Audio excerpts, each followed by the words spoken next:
All right, ladies and gentlemen, we are back, and I would like to apologize for last Tuesday because I was playing my wife in a game of Uno, and by the time I looked up, man, it was like 8:45. It was 8:45. You got it. So it was kind of like, nah, I can't do that, and I can't do that to my people who've been here and supporting the show and doing what they got to do, I guess. So I just wait until Saturday night, and here we are. So I really want to apologize for that, but I had to win, man. I had to, you know, put my wife into her place, and I won the game of Uno. I said but Uno. But yeah, I was all into the game with her, and I just completely forgot about the show last Tuesday. And like I said, hey, what's up, brother Willie? Yeah, you got it, man. I appreciate you being here. Like I was saying, I get lost track of time, and by the time she said it, I was like, oh shit, I can't do it now because I'm way late. Shit, it was like 8:45. So, but I'm here tonight, and I'm bringing the noise, and it's gonna be one. Hopefully, that people will be able to see what I'm saying and know what I'm knowing, because the truth and facts you cannot debate. You cannot. It's not up for debate. It's not up for discussion. It is what it is. Like you see me on a piece of glass every Tuesday and Saturday night, and I'm here. So let's see where we at. Okay. So yeah, here we go. So I appreciate you being here, brother Willie, and we're gonna get it on and let it be what it's gonna be, right? So I'm sorry. Hold on. So the first thing that I want to do is go straight to share screen, and we get it on and popping. So tonight we're gonna be. Let me get readjusted here. I'm kind of uncomfortable sitting. So tonight we're gonna be discussing again what is going on with Africa and the Supreme African Breaking News. What it used to be, now it's Supreme African News, and it is one for the record. And when I tell you this shit is not going to be on the local news, you're not going to find it. You'll only find it here if nobody else is sharing it with you. And it's gratefully accepted by me that they are still reporting. And I hate the fact that YouTube has blocked them. Well, not blocked. Took down their feed, man. It was really good information. And tonight we're gonna catch up on that. But one of the things I want to talk about is the overwhelming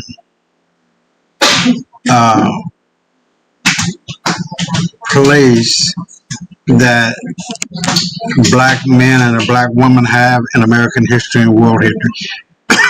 Without us, went down the wrong throat. But without us, America cannot be and would not be.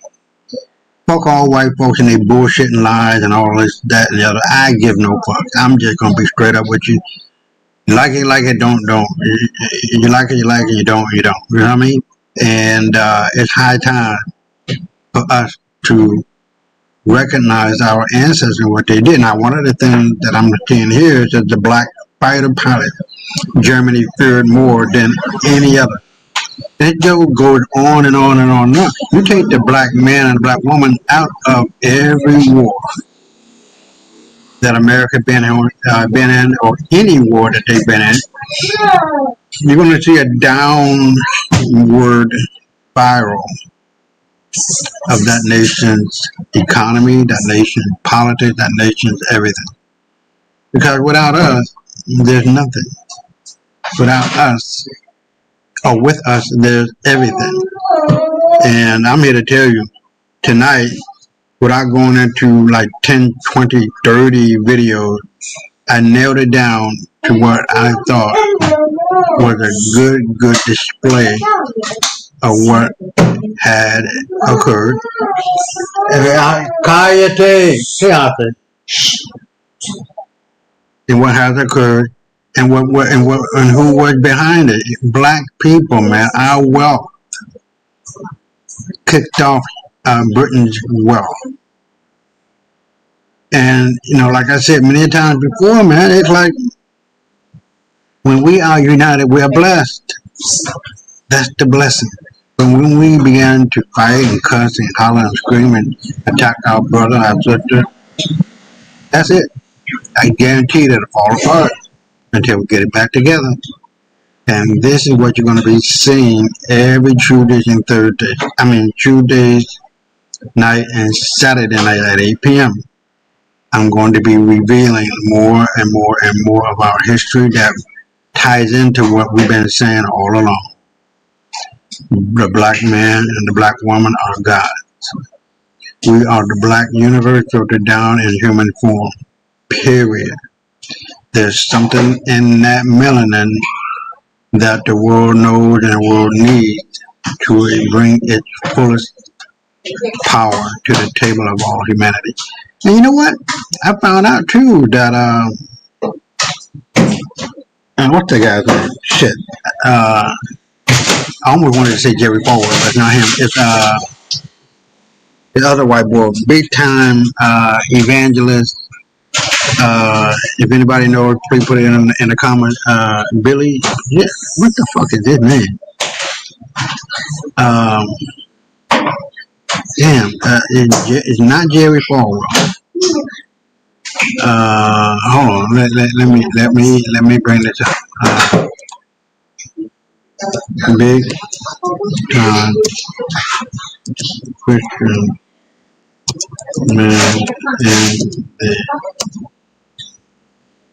in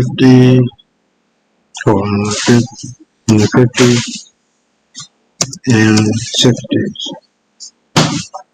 Revivalist. Now, anybody know who I'm talking about? Please put it on the screen, but I think it's going to come up now. 25 influential revivalist. It's right here. I can see his face. I don't know why it's escaping me. But if it doesn't show up, if I don't think about it, then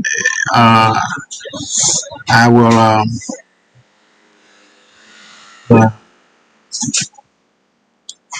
try to come up with it later during the show. Let me see where it comes up here. Here we go. That's him. So now, what's his name? For the top evangelist in the world. I always want to say Jerry Falwell, but that's not his name. Wrong. Billy Graham. There you go. Billy Graham.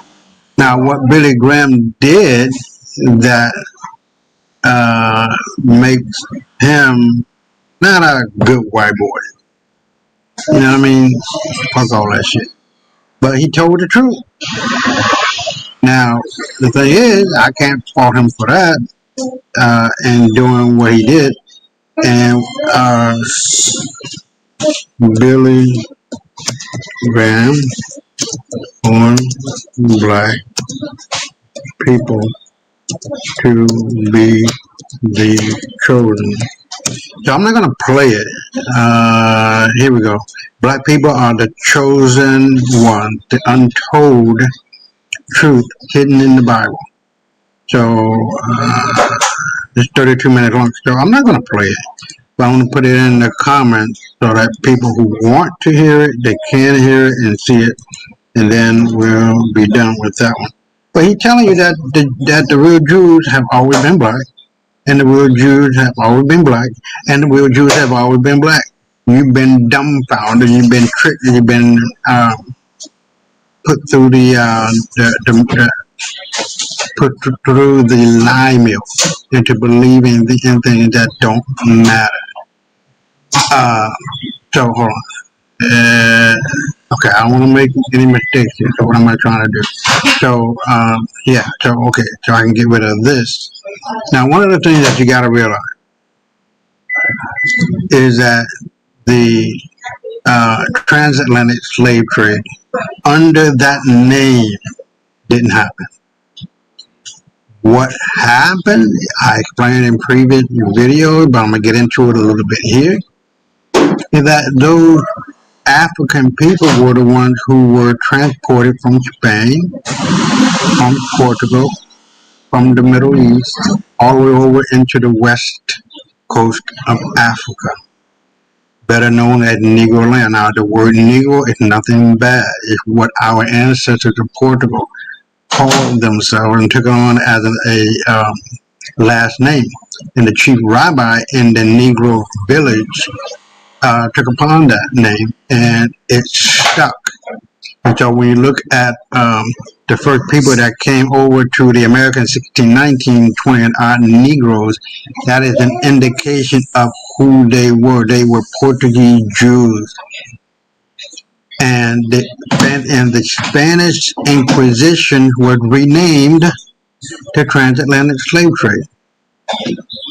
Point blank. No bullshit, and I would go to bat with anybody. I'm not no motherfucking PhD who got schooled by white folks and regurgitating bullshit. I am glad that I'm independent. I am glad that I will always ask who, when, what, where, how.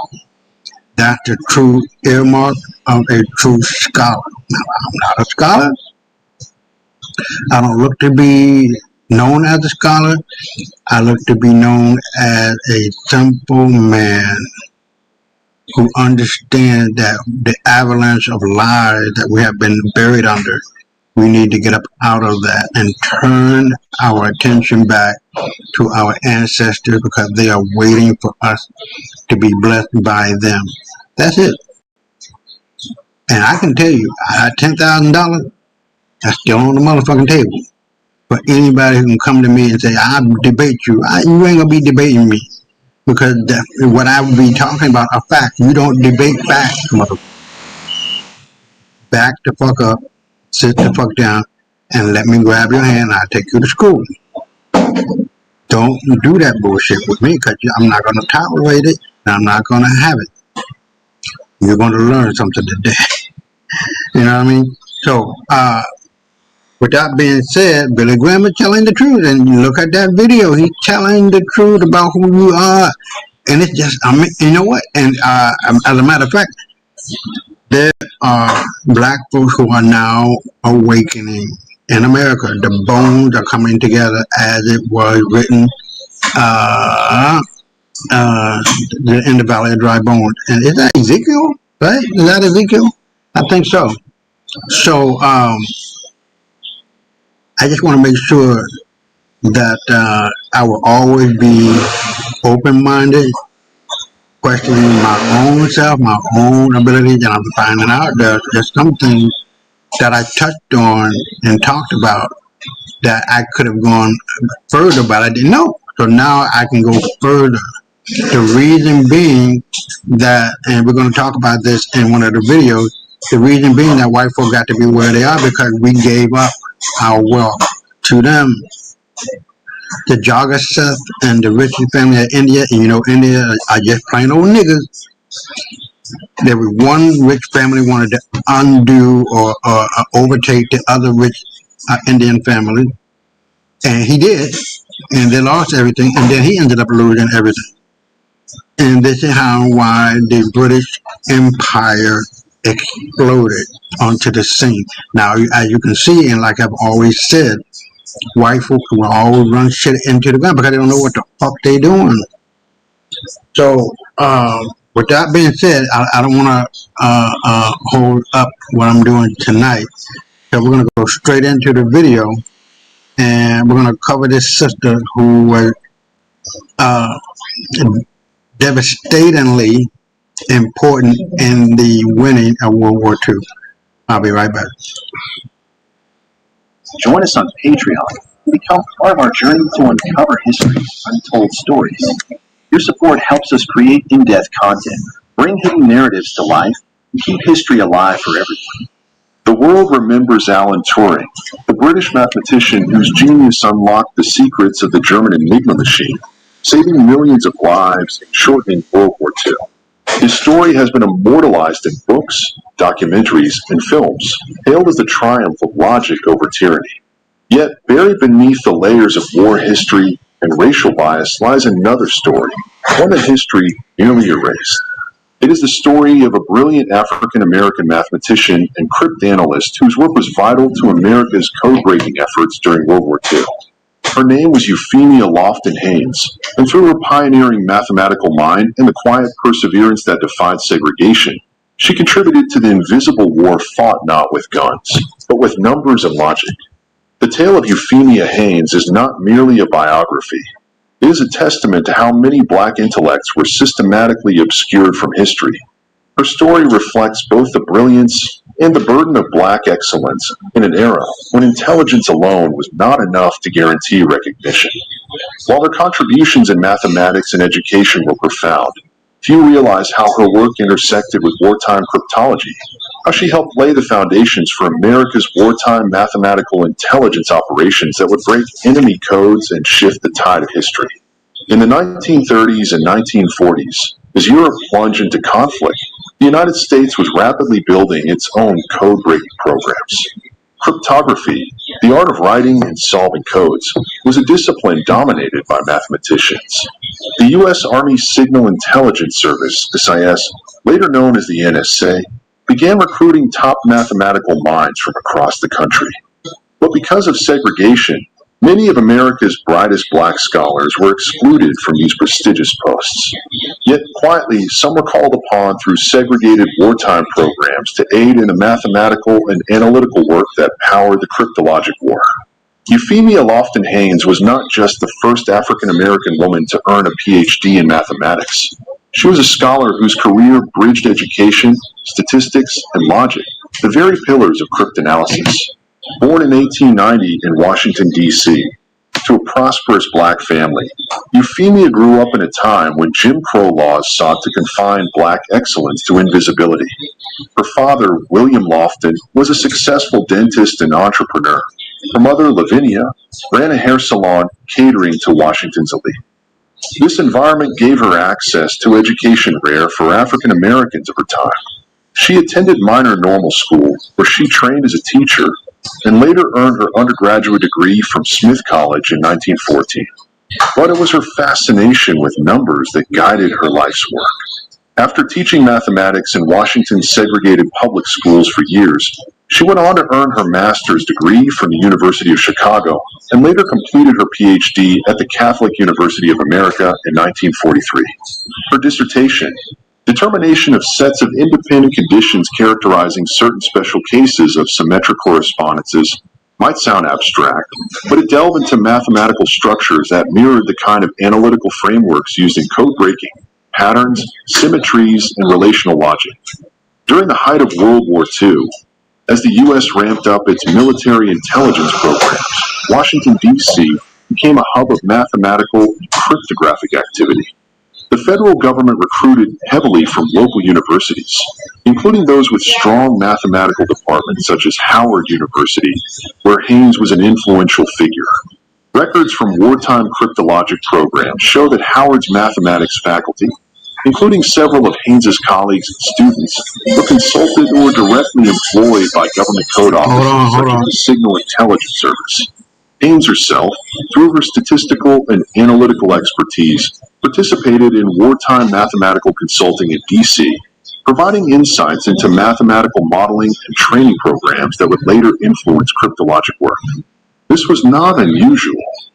During the war, black mathematicians and linguists were quietly recruited to work in segregated units of the Navy and Army's cryptologic programs. These included individuals like William Sherman Carter and Elbert Frank Cox, the first African American to earn a PhD in mathematics, who contributed to mathematical models used for logistics and signal analysis. The contributions of these scholars were often anonymized, buried under the bureaucratic structures of civilian consultants or technical aides, but their fingerprints are scattered throughout wartime mathematics documentation. Haynes's work, though not labeled cryptography in public record, involved mathematical structures that later appeared in classified signal corps training. Her influence was particularly evident in education programs that prepared African American mathematicians and statisticians for wartime service. In essence, she was not only breaking barriers, she was training the very minds who would go on to support America's wartime intelligence efforts. Her leadership at Minor Teachers College and later as chair of the mathematics department at Dunbar High School and the district's Board of Education meant she was instrumental in shaping a generation of African American mathematicians during the war years. To understand how such work translated into code breaking, one must understand the cryptologic environment of the 1940s. The Allied powers depended on vast teams of mathematicians to analyze intercepted messages, identify repeating numerical patterns, and solve encrypted communications from Axis powers. American codebreakers worked in secret units like Arlington Hall, a site in Virginia that housed the Signal Intelligence Service. Inside, hundreds of men and women pored over reams of encoded messages. Among them were black clerks, typists, and mathematicians who worked in separate wings, segregated by race but unified by purpose. It was these hidden figures of wartime cryptology who laid the groundwork for post-war intelligence operations. By the end of World War II, the U.S. had cracked the Japanese purple cipher and made breakthroughs in German code systems, partly through massive statistical analysis that required advanced mathematical reasoning. Euphemia Haynes's theoretical background in relational mathematics and symmetry analysis was precisely the kind of abstract reasoning that fed into cryptologic methodologies. In the decades after the war, she continued her research and advocacy, pushing for racial equality in mathematics education while advising on federal programs that had evolved from wartime intelligence. The erasure of figures like Haynes from mainstream war narratives was not accidental. It was systemic. In the 1940s and 1950s, when post-war recognition was distributed among scientists and military officers, African American contributions were often suppressed or minimized. The women who worked in segregated intelligence units were sworn to secrecy and dismissed as clerks or assistants, despite performing complex mathematical computations. Euphemia Haynes, who combined mathematics, education, and federal consulting, fell into that forgotten fold. Too intellectual to fit the stereotype of a black teacher, and too female to be recognized among the celebrated male mathematicians of the cryptologic world. What makes her legacy even more compelling is that after the war, Haynes continued to fight, not for medals or recognition, but for justice. In 1963, she became the first woman to chair the Washington, D.C. Board of Education. There, she led the charge to dismantle the remnants of segregation in D.C. school system, a battle that echoed the wartime struggle for inclusion she had lived through. Her work in integrating mathematical education for black students was as revolutionary as the code-breaking efforts she supported decades earlier. It was the same fight waged in a different theater, the pursuit of freedom through intellect. In the larger context of history, Euphemia Haynes belongs to a hidden network of black mathematicians who shaped American wartime intelligence from the shadows. These included crypt analysts like Willie Hobbs Moore, who later became known for her post-war engineering work, and David Blackwell, who was recruited to the University of California, but had previously done work linked to military game theory derived from wartime mathematics. The broader contribution of black mathematicians in World War II, long overshadowed by segregation, formed the quiet backbone of the computational systems that would later evolve into modern code theory and computer science.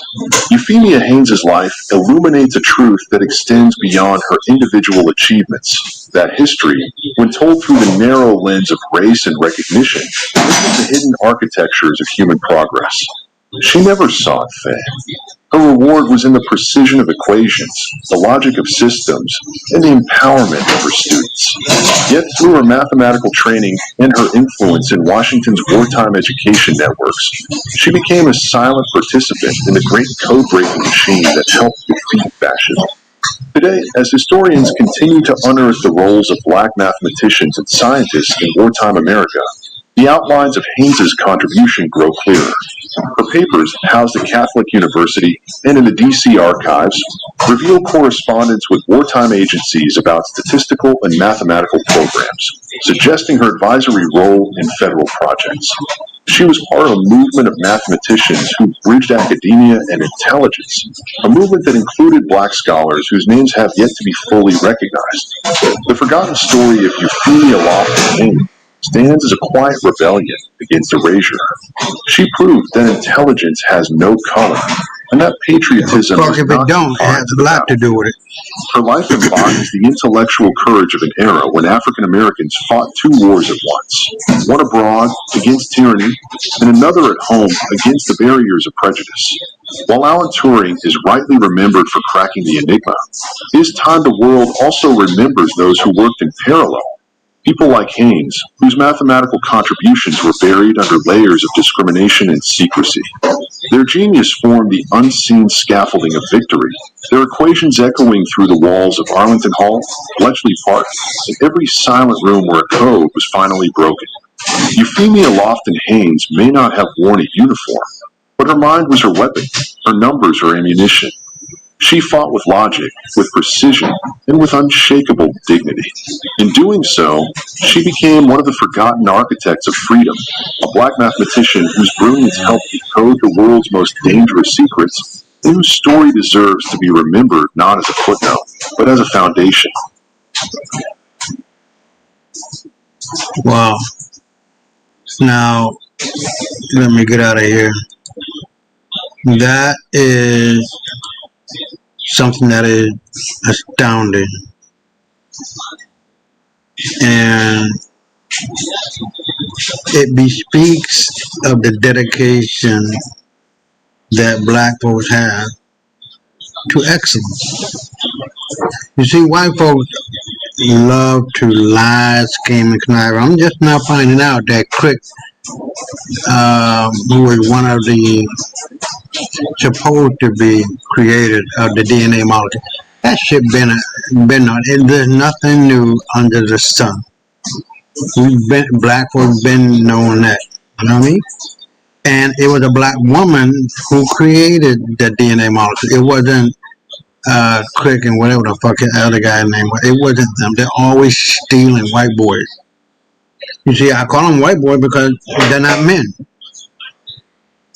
And a man is going to be honest, going to be forthright, it's going to be respectful, it's going to be kind, it's going to be a man filled with integrity, and everything else.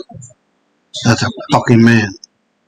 But these white boys, they love to steal, they love to kill, they love to whine, moan, and bitch.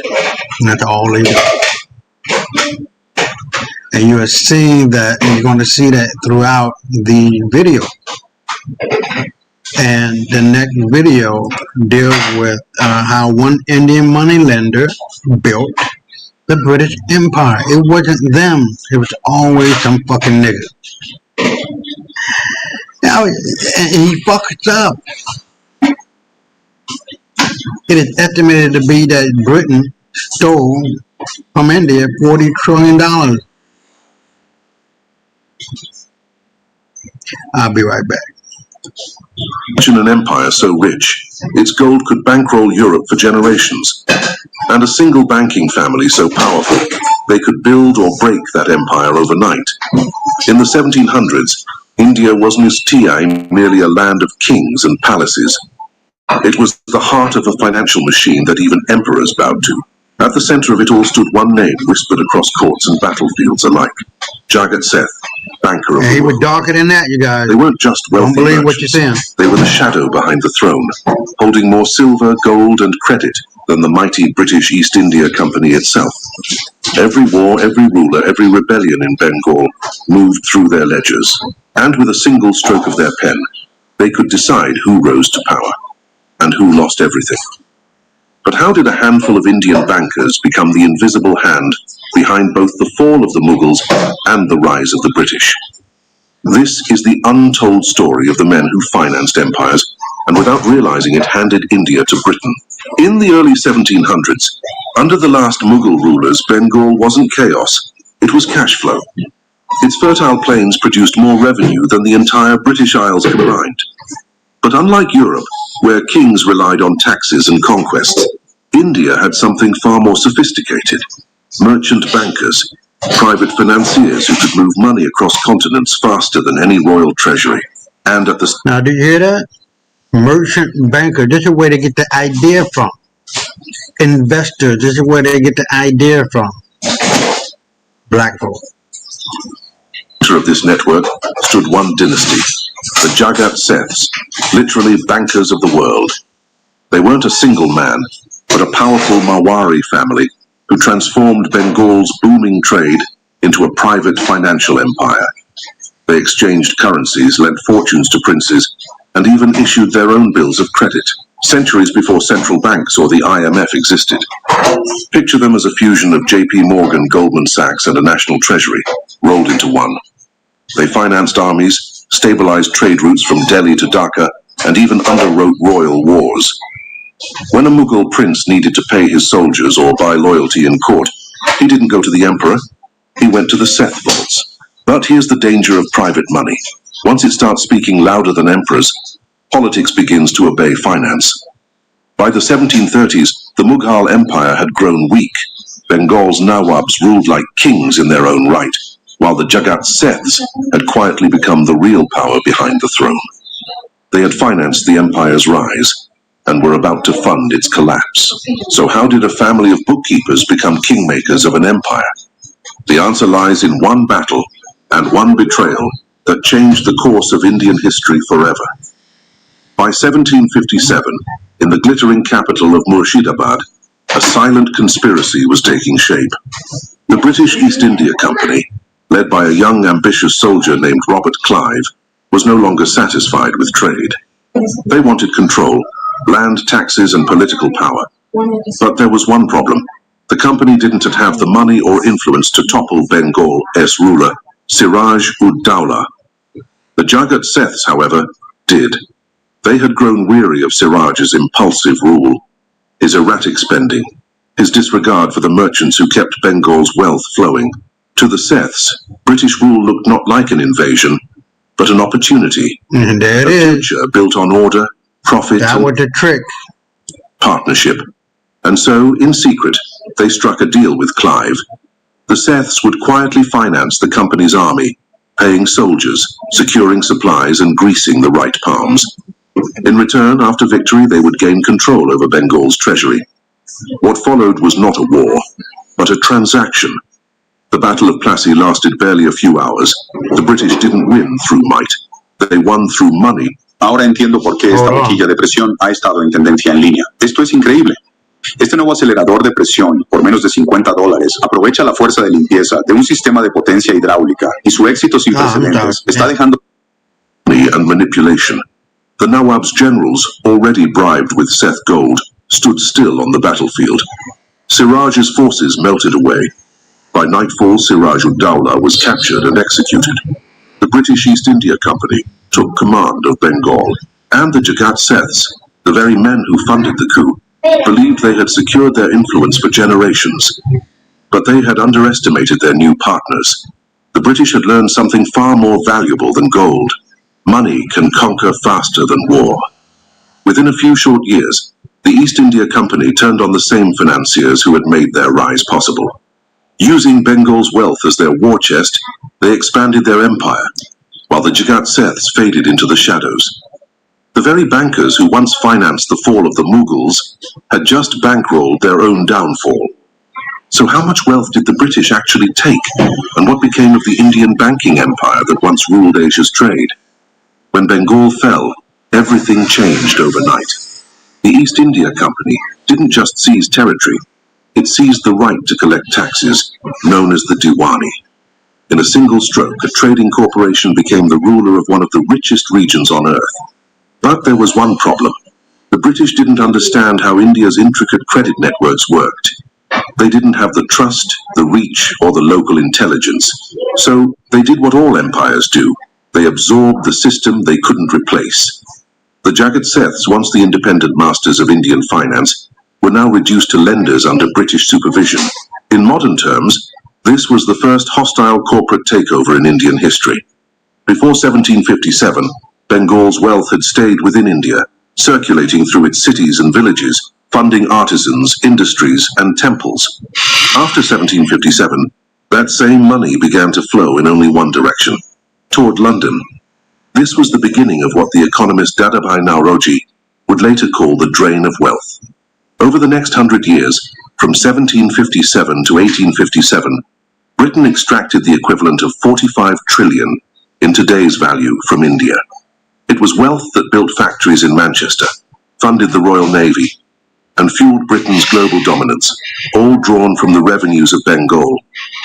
And as the British system expanded, India's private financiers, the Jagat Seths, the Mawaris, the Baniyas, disappeared. The East India Company established a monopoly over credit and currency, dismantling the very network that had once sustained the Mughal economy. The Jagat Seth family itself fell from power. They faced political persecution, forced audits, and staged bankruptcies. By the 1770s, their fortune, once said to exceed that of the Bank of England, had vanished. The irony. The British had simply perfected the same financial system that once made India rich, but they turned it outward, channeling it into their own empire. The profits that once powered Bengal's prosperity now financed the Industrial Revolution. Could India's financial empire have survived if it had remained independent? The numbers say yes, but history had other plans. Here's what most textbooks don't tell you. Britain didn't fund its empire. India did. The taxes collected in Bengal after 1757 became the seed capital for Britain's wars in Europe, its expanding navy, and its global trading dominance. Every ship that left London's docks, every cannon forged for the Napoleonic Wars, every textile mill that powered the Industrial Revolution, all were, in part, financed by Indian money. Historical records even show that portions of Britain's Napoleonic campaigns were paid for with revenue siphoned from Bengal. Factories in Manchester and Liverpool ran on raw cotton from India, processed and sold back to the very people who produced it. British exports to India surged, while India's own industries, once the envy of the world, collapsed. It was a self-feeding loop. Indian taxes paid for British soldiers protected British trade, and British trade ensured that even more Indian taxes could be collected. The cycle sustained itself for nearly a century, an elegant, brutal machine of empire, financed by its colony's own wealth.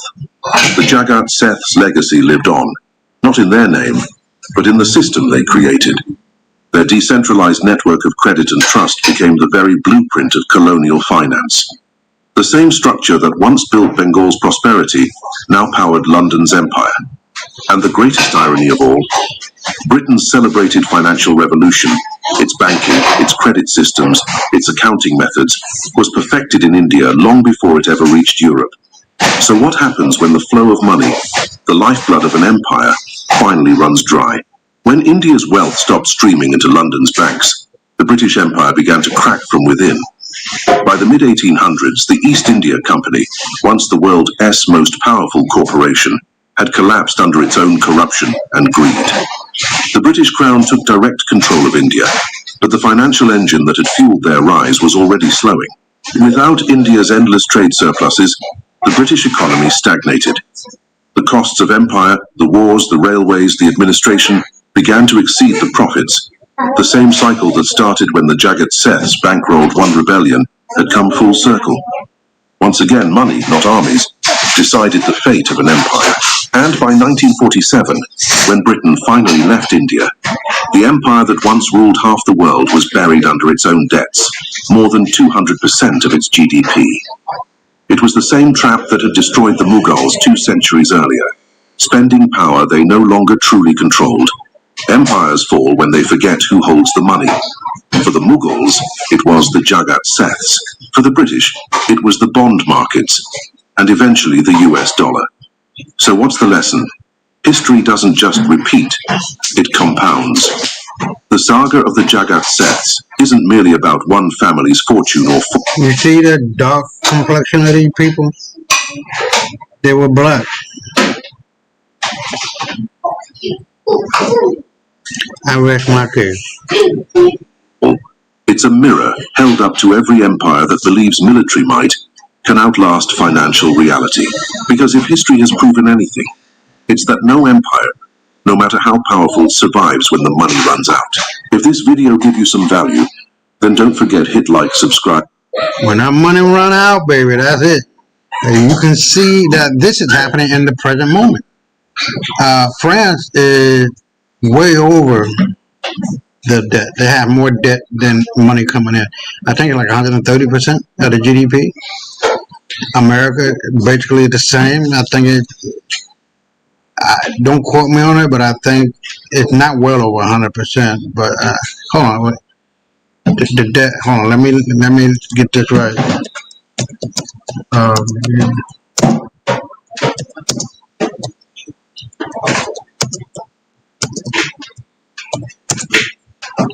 We're gonna come up in a minute. The federal debt total. Okay. I'm fucking me. It's 125%. But hold on. Yeah. So now we got that out of the way. We can really get into what this shit is all about. The debt versus the GDP of America is 125%. Now I've seen and I've heard that the debt that's owed, or America owed 38 trillion dollars? Nothing less than 35 trillion. It's owed to ourselves. But what the fuck happened to the money?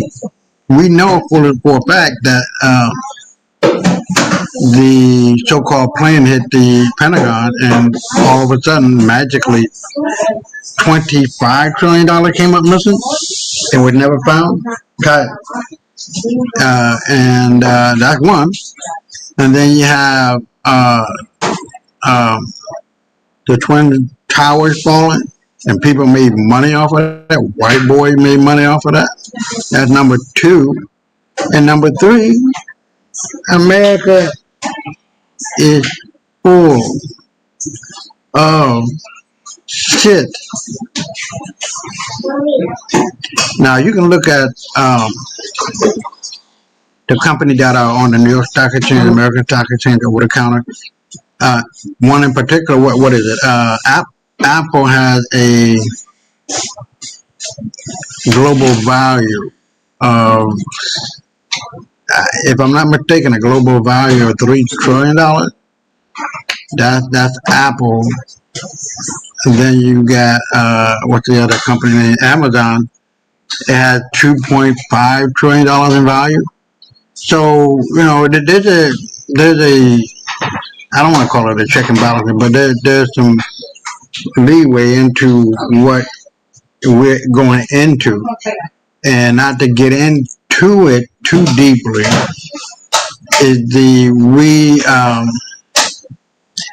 refinancing of America, which has been done, and I'm pretty sure, and I've covered this in previous videos, that Trump is now taking all our debt and putting it on the back of broke America, the middle class and the poor class, in respect to XRP. It's going to be, and it is, the greatest Ponzi scheme ever.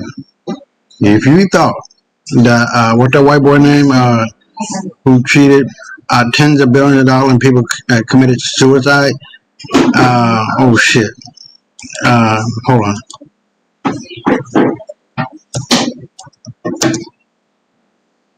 I'm about to say, how do you spell scheme? Under 90. Let's see. Barry Burnoff, something like that.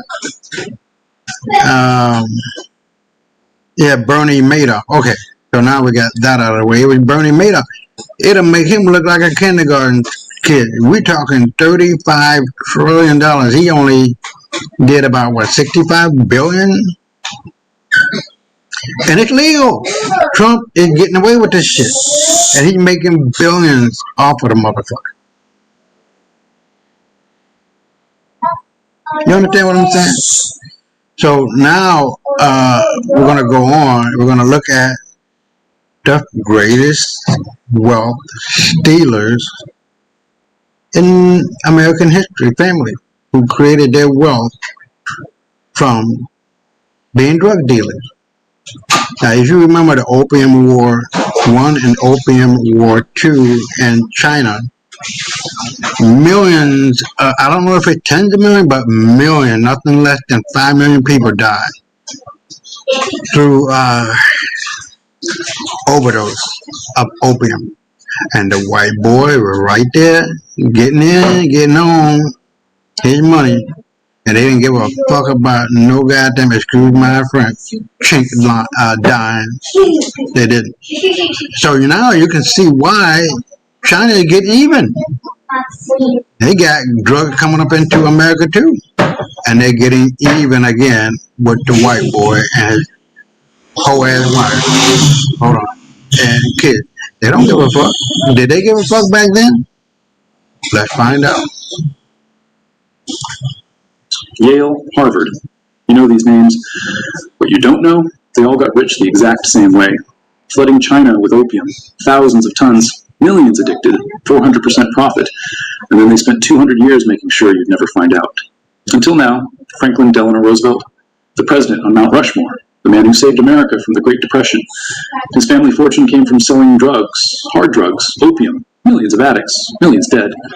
And the Roosevelts got rich, very rich. And they weren't alone. The Astors, the wealthiest family in America. Drug money, Forbes magazine, built on opium profits. Yale's Skull and Bones, funded by drug smugglers. Harvard buildings, paid for with Chinese opium silver. Some of the most powerful families in American history. The institutions that educate our leaders, the dynasties that still run this country, all of it was built by flooding China with drugs, industrial scale, thousands of tons, 400% profit margins. And then they buried the evidence, rewrote the history books, built libraries and museums with the blood money, and made sure you'd never find out, until now. Because the shipping records exist, the letters survive, the account books are in archives. And what they reveal is that America's aristocracy, the families we're taught to respect, made their fortunes doing exactly what we imprison people for today. Except they did it to an entire country, poisoned millions, destroyed the Chinese economy, and got so rich they could erase it from history. This is the story they don't want you to know. The drug dealers who became American royalty, and how they got away with it for 200 years. Franklin Delano Roosevelt, 32nd President of the United States, led America through the Great Depression and World War II. His face is on Mount Rushmore alongside Washington, Jefferson, and Lincoln. An American hero. Señales de advertencia no reconocidas de la adicción sexual en hombres, usar porno o masturbación. But here's what they don't teach you in school. The fortune that funded FDR's privileged upbringing, his education at Harvard, his entry into politics, all of it came from drug money. His grandfather, Warren Delano II, paid millions smuggling opium into China. Millions of Chinese became addicted. Millions died. And the Delano family got rich, very rich. And they weren't alone. The Astors, the richest family in America in the 1800s, opium money, the Forbes family, yes, that Forbes, built their publishing empire on opium profits. The Perkins family funded Yale University with opium money. The Cabot family, Boston Brahmins, opium traders. The Russell family founded Skull and Bones at Yale University. Opium smugglers. Some of the most powerful, most respected, most influential families in American history built their fortunes selling drugs, not just participating, dominating. American companies controlled 10% of the opium trade into China by the 1830s. We're talking tons of opium, hundreds of millions of dollars, an entire generation of Chinese destroyed by addiction. American families. I hate that shit. Hold on.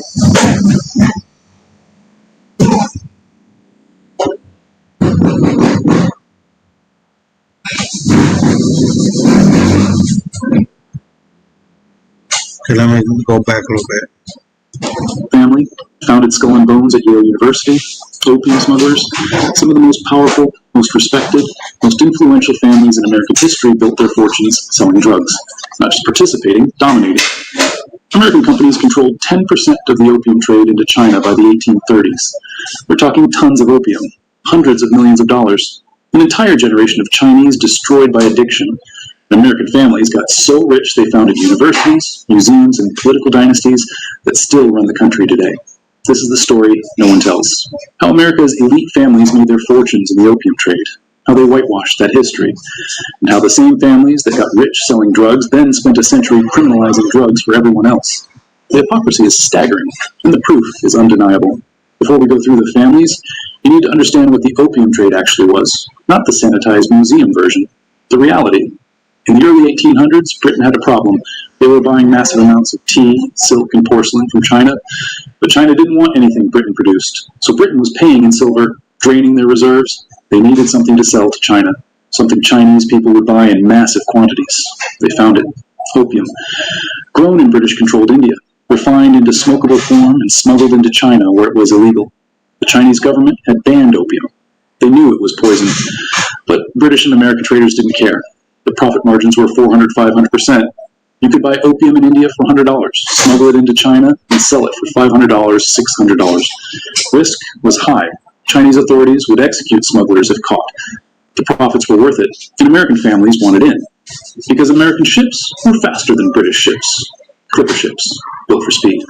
Perfect for outrunning Chinese naval patrols and delivering opium to secret coastal locations. American captains would sail to British India, load up with thousands of pounds of opium, sail to the Chinese coast, and wait offshore at designated anchorage points. Chinese smugglers would row out in small boats, take the opium, pay in silver. The American ships never technically entered Chinese ports, plausible deniability, and the silver flowed back to America, tons of it. This went on for decades, 1800s to 1840s before the Opium Wars. Then continued after. Millions of Chinese became addicted. The Chinese economy was devastated. Silver was flowing out of China into British and American coffers. And in America, the families getting rich from this used the money to build legitimate empires. Let's look at who they were. Let's start with the most famous, the Delanos, FDR's family. Warren Delano II was born in 1809 in Massachusetts. At 19 years old, he went to China to work for a trading company. By age 24, he was a partner in Russell & Company, the largest American opium trading firm in China. Russell & Company wasn't just participating in opium trade. They dominated American involvement. They had offices in Canton, Guangzhou. They had clipper ships. They had connections with British opium growers in India. And they made millions.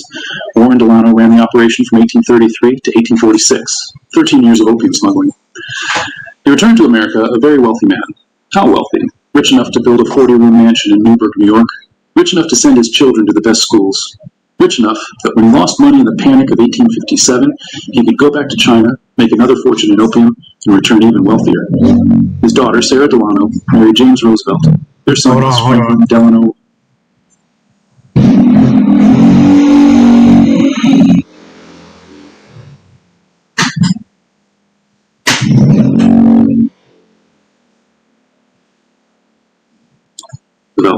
FDR grew up in wealth, private tutors, Harvard, political connections, all funded by opium money.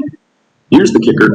In 1935, while FDR was president, he signed the first federal laws strictly controlling drugs, the Marijuana Tax Act precursor and expansion of narcotic controls. The man whose family fortune came from selling drugs to Chinese people spent his presidency criminalizing drugs for Americans. The irony is thick. Now let's look at the Astors. John Jacob Astor. At one point, the richest man in America. His wealth built the Waldorf Astoria Hotel, funded libraries, created a dynasty. Where did the money come from? Furs, right? That's the story. He traded furs, true. But that's not where the real money came from. Opium. John Jacob Astor's ships sailed to China starting in 1800. His ship, the Macedonian, made regular opium runs. Astor didn't just trade furs for Chinese goods. He traded Turkish opium for Chinese silver, then used that silver to buy furs, tea, and silk. The opium trade was the profitable leg that made everything else work. By 1840, Astor was worth $20 million. That's $500 million in today's money, most of it from opium profits. His great-grandson, John Jacob Astor IV, died on the Titanic as one of the richest men in the world. That wealth, built on opium, the Astor family name is on libraries, museums, university buildings, all of it funded by drug money from China.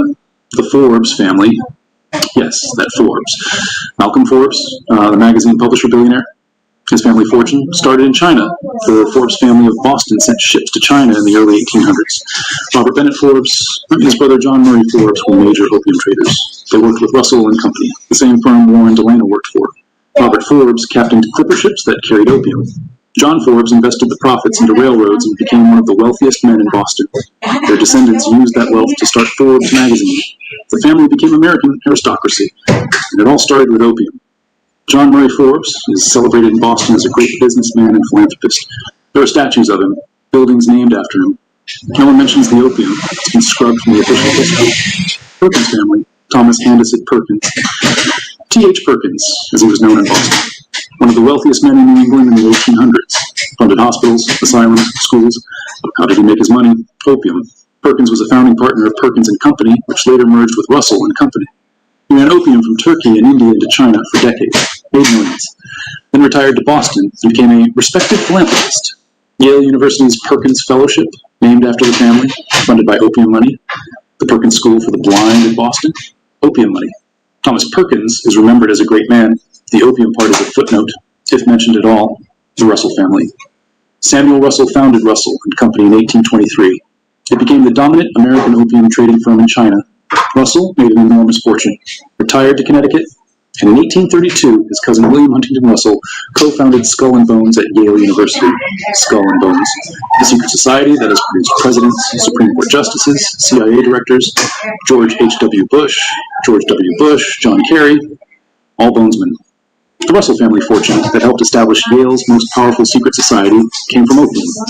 Samuel Russell's money also helped fund the Russell Trust, which still funds Skull and Bones operations today. The most powerful secret society in America was built on Chinese opium money. The Cabot family, Boston Brahmins, old money, respected. Their wealth came from trading with China in the early 1800s. Guess what they traded? Opium. The Cabot family name is everywhere in Boston. Cabot House at Harvard, streets named Cabot, but the opium connection is never mentioned.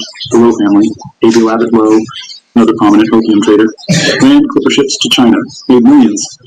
His son, Seth Lowe, became president of Columbia University and mayor of New York City. The family donated money to build Lowe Memorial Library at Columbia. Opium money built an Ivy League library. Here's the pattern.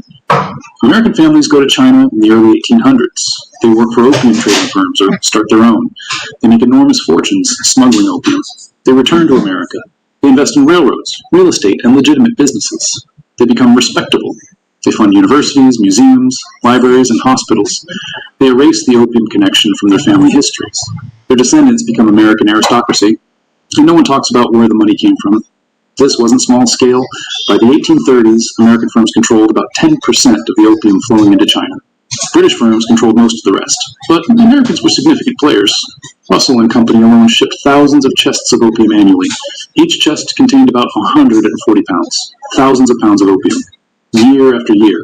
The scale was industrial, and the profits were massive. A single successful opium voyage could return 400 to 500% profit. Ship captains and company owners became millionaires. In the 1830s, money, that's multimillionaire or billionaire level today, and this continued for decades. Even after the Opium Wars, which China fought specifically to stop the opium trade, American firms kept smuggling. They just got better at hiding it. Let's talk about what this opium did to China. By the 1830s, an estimated 10 to 12 million Chinese were addicted to opium, about 10% of the adult male population. The addiction was so widespread it crippled the Chinese economy. Silver that should have stayed in China was flowing out to pay for opium. The Chinese government tried to stop it. They appointed Commissioner Lin Zexu to end the trade. In 1839, Lin confiscated and destroyed 1,000 tons of British opium in Canton. Britain's response? War. The First Opium War, 1839-1842. Britain won, forced China to sign the Treaty of Nanking. China had to pay reparations, open ports to British trade, and cede Hong Kong. The treaty didn't explicitly legalize opium, but it made enforcement impossible. So the opium trade expanded. American firms benefited enormously because during the war, British firms couldn't operate. American firms like Russell and Company took over their business. After the war, both British and American opium smuggling resumed at even higher levels. The Second Opium War, 1856-1860, happened for the same reason. China tried to stop the trade. Britain and France went to war, forced China to legalize opium and open more ports. American firms again profited during and after the war. The human cost in China was catastrophic. Millions addicted, families destroyed. The economy wrecked. But in Boston, New York, and Connecticut, American families were building mansions and founding universities. Here's the most infuriating part. The same families that made fortunes selling opium then turned around and criminalized drugs for everyone else. In the early 1900s, America led the international movement to ban opium. The Hague Opium Convention of 1912, the Harrison Narcotics Act of 1913. America pushed global drug prohibition. Why? Because by then, American elites had already made their money. Chinese immigration to America meant opium dens were opening in American cities. The elites didn't want competition. They didn't want American workers getting addicted like Chinese workers had. And they certainly didn't want anyone pointing out that their own fortunes came from the drug trade. So they criminalized it, painted opium users as criminals and degenerates, and buried the history of how their own families had mass-marketed the same drug to China. Franklin Delano Roosevelt, whose grandfather made millions in opium, signed some of the toughest drug laws in American history. The families that got rich from drugs spent the 20th century prosecuting and imprisoning people for drugs. The hypocrisy is breathtaking. And here's what makes it even worse. The history has been whitewashed. Most Americans have no idea that the Delano, Astor, Forbes, Perkins, Russell, and Cabot families made their fortunes in opium. Go to the FDR Presidential Library. The Delano family's opium connection is mentioned in one small exhibit, downplayed as trade with China. Go to the Astor family history. Opium is barely mentioned. It's all about furs and real estate. The Forbes family history. They talk about railroads and magazines, not opium. Yale University mentions Samuel Russell as a benefactor. The opium business that funded him? Not mentioned. Harvard's Cabot House, named after the Cabot family, their opium trading? Not in the official history. The whitewashing has been systematic and thorough. These families used their wealth and influence to rewrite history. They donated to universities on the condition that certain facts were omitted. They controlled historical narratives through foundations and endowments. They made sure their descendants grew up never knowing the truth about where the money came from. But the evidence is undeniable. There are shipping records, letters, account books, historical archives in China, Britain, and America. Researchers have documented it. Books have been written. The Delano Influence by Daniel W. Delano. When America First Met China by Eric J. Dolan. The Opium Clippers by Basil Lovick. Yankee Traders, Old Coasters, and African Middlemen by George E. Brooks Jr. The proof exists, but it's not taught in schools, it's not in the museums. The average American has no idea, and the families want to keep it that way. Because if people knew the truth, it would destroy their carefully crafted reputations. It would raise uncomfortable questions. If the Delano family got rich selling drugs that destroyed millions of Chinese lives, how is FDR a hero? If the Forbes family made their fortune poisoning China, why do we celebrate Malcolm Forbes? If Yale's Skull and Bones was funded by opium money, what does that say about American elite institutions?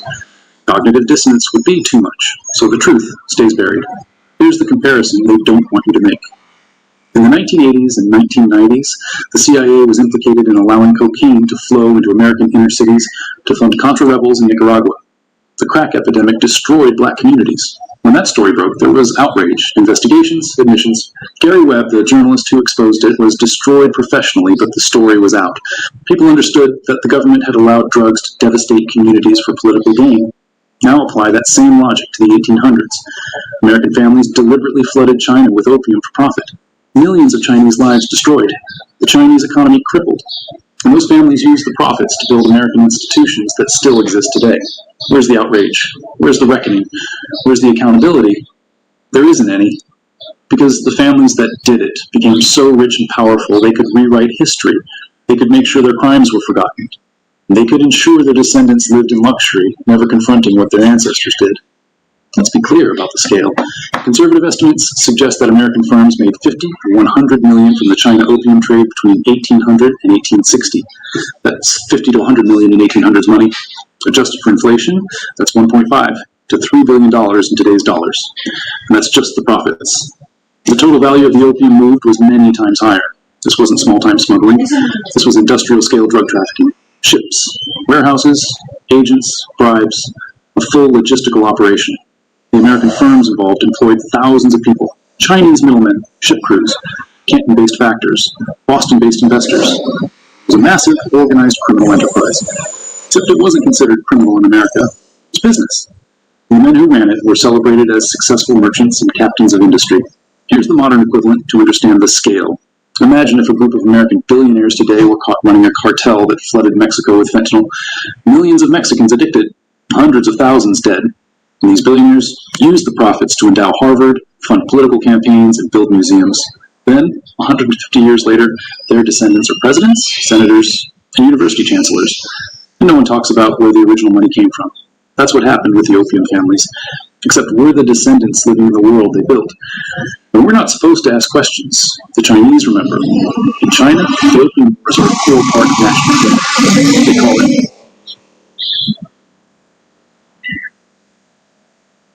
Sorry about that. Hold on. Century of humiliation, the period when Western powers forced opium on China and carved up the country. It's taught in every school. Every Chinese person knows that Britain and America poisoned their country for profit. They know it led to colonization, wars, and millions of deaths. But in America, we don't teach it. Most Americans couldn't tell you what the opium wars were about. They certainly don't know that American families got rich from it. If you have Hold on. problems balancing your blood sugar or insulin, so this can help enhance your insulin. And they definitely don't know that those families still control enormous wealth and power today. The contrast is staggering. China remembers and teaches what was done to them. America forgets and whitewashes what we did. And the families that profited are happy to keep it that way. So what do we do with this information? First, we tell the truth.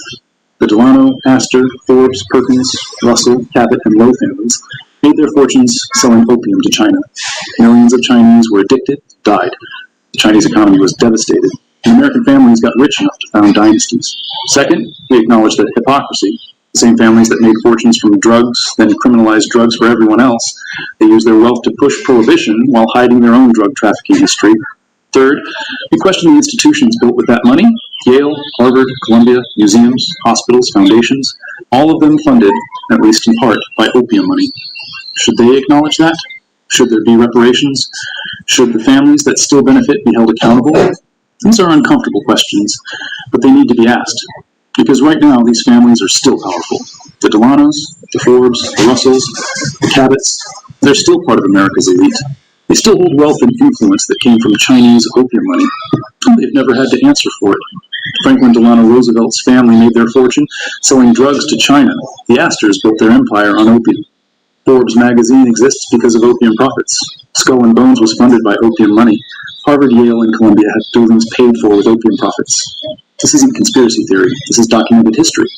The evidence exists in archives, letters, shipping records, and account books. Researchers have proven it. Books have been written.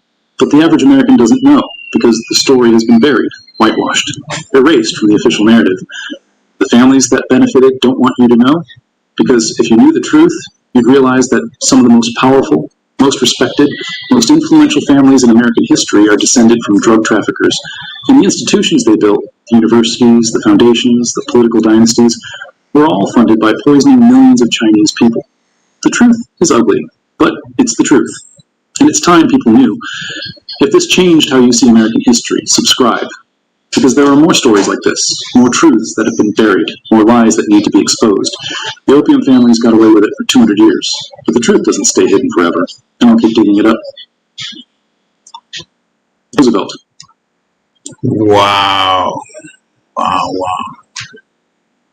So now we are getting a very clear understanding of what happened. Now the question is, do they pay the piper? Do we hold them accountable? And how do we do that? That's a good question. The Bushes, the name of the guy that was vice president under Bush, the son, he died. I can't bring him to justice now. And a whole host of judges and mayors and presidents. As a matter of fact, FDR, if I may take a break here, FDR falsely got America into World War II under the premise that Japan bombed Hawaii. Now that's true, but the treasonous act were to pull back the U.S. Navy that could have given America the alert. That didn't happen. And so, in my humble opinion, Franklin Delano Roosevelt need to be posthumously held accountable. and lose whatever credibility that he gathered during those years of being president. I think he was president for 16 years, something like that. And so here again, I think this is an important part. It's like a carryover from the last video. And I'll be right back. Innovation or honest trade, but on something far more sinister.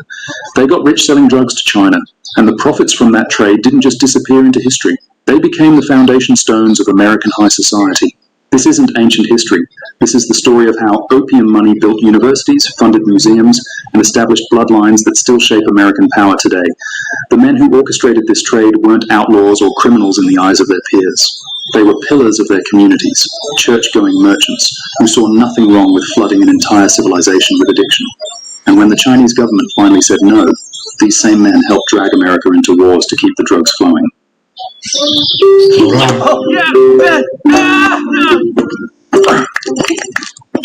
The opium trade wasn't just business. It was the first great American drug cartel, operating with government protection and social respectability. And if you think the war on drugs is complicated today, wait until you see how it all began, because the real drug dealers weren't hiding in back alleys. They were sitting in boardrooms, building libraries, and naming their children after the ships that carried poison across the Pacific. Let's start with a name that every American knows, but few connect to drugs. Forbes. Yes, that Forbes. The magazine, the family, the fortune that became synonymous with wealth itself. But before Malcolm Forbes was collecting motorcycles and throwing lavish parties, his ancestor Robert Bennett Forbes was collecting something else entirely, chests of opium bound for Chinese ports. Forbes wasn't just dabbling in the drug trade, he was one of its architects, a man who turned addiction into an art form and human misery into generational wealth. Robert Bennett Forbes entered the China trade in the 1830s, when opium was already flowing like a river from British-controlled India into Chinese markets. The business model was brutally simple. British merchants grew opium in Bengal, American ships carried it to China, and Chinese addicts paid in silver that flowed back west. Everyone profited except the Chinese people, who watched their society crumble under waves of addiction. Forbes saw this system and didn't flinch. He saw opportunity. What made the American opium merchants different from their British counterparts wasn't morality, it was efficiency. The British had to navigate the politics of empire, the regulations of the East India Company, and the diplomatic complications of ruling India while poisoning China. Americans faced no such constraints. They were freelancers in the drug trade, able to move faster, take bigger risks, and pocket larger shares of the profits. Forbes epitomized this approach. He built a fleet of the fastest ships on the ocean, vessels designed specifically for the opium run. The most famous of these ships was the Antelope, a sleek clipper that could outrun Chinese naval patrols and British competitors alike. Forbes didn't just own the ship, he captained it, personally overseeing cargo loads worth millions in today's money. Each voyage was a calculated gamble. The profits were enormous, but so were the risks. Chinese authorities had begun cracking down on the trade, seizing ships and executing dealers. Pirates prowled the shipping lanes, and storms could destroy months of investment in a single night. But Forbes had nerves of steel and an appetite for risk that bordered on reckless. By the late 1830s, Forbes had established himself as one of the premier American opium dealers in Asia. His ships carried thousands of chests of the drug each year, each chest containing enough opium to addict hundreds of users. The scale was staggering. Conservative estimates suggest that Forbes alone was responsible for importing enough opium to addict tens of thousands of Chinese citizens. And he was just one player in a network of American merchants who had turned drug dealing into a respectable profession. But Forbes understood something that many of his competitors missed. The opium trade wasn't sustainable. Chinese resistance was growing, and the British were becoming increasingly protective of their market share. Smart money knew that the golden age of American opium dealing wouldn't last forever, so Forbes began diversifying, using his drug profits to invest in legitimate businesses back home. He bought shares in textile mills, invested in railroad construction, and purchased real estate in Boston's most prestigious neighborhoods. The opium money was being laundered through the American economy, transformed from the proceeds of addiction into the capital of respectability. The Forbes family wasn't alone in this transformation. Across New England, merchant families were making the same calculations. The Delanos, ancestors of Franklin Delano Roosevelt, built their fortune in the China trade, with opium profits flowing through their counting houses in New York and Boston. Warren Delano, the future president's grandfather, spent years in Canton managing the drug trade for Russell and Company, the largest American opium dealer in Asia. When Chinese authorities cracked down, Delano didn't retreat. He moved operations to more remote ports, bribed local officials, and kept the drugs flowing. The Astors, America's first great real estate dynasty, also had their hands deep in the opium business. John Jacob Astor himself may have avoided direct involvement in drug dealing, but his ships regularly carried opium as cargo, and his trading network provided the infrastructure that made the trade possible. When Astor invested his profits in Manhattan real estate, he was essentially converting drug money into American soil. These weren't isolated cases. They were part of a broader pattern that connected America's emerging elite to Chinese addiction. The Cabots, the Cushings, the Perkins families all had fingers in the opium pie. Boston's merchant aristocracy was built on a foundation of Chinese misery, and they knew it. But they also knew that respectability could be purchased with the right investments, the right marriages, and the right charitable donations.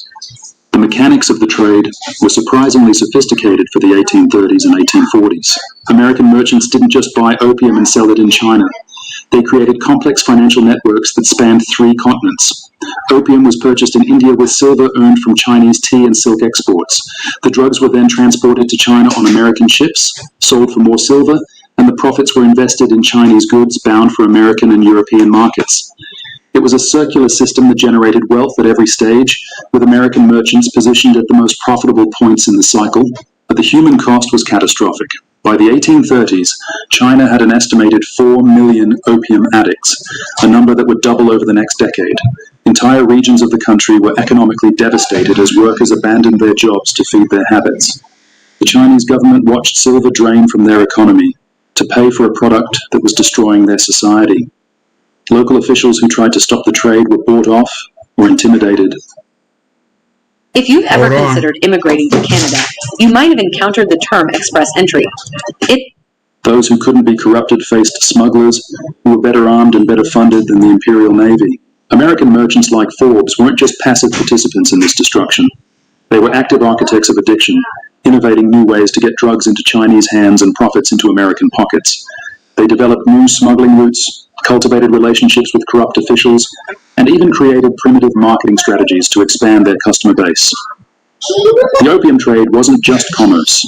It was economic warfare conducted by private armies of merchants who had turned human weakness into a business model. And through it all, these same merchants maintained their reputations as upstanding citizens back home.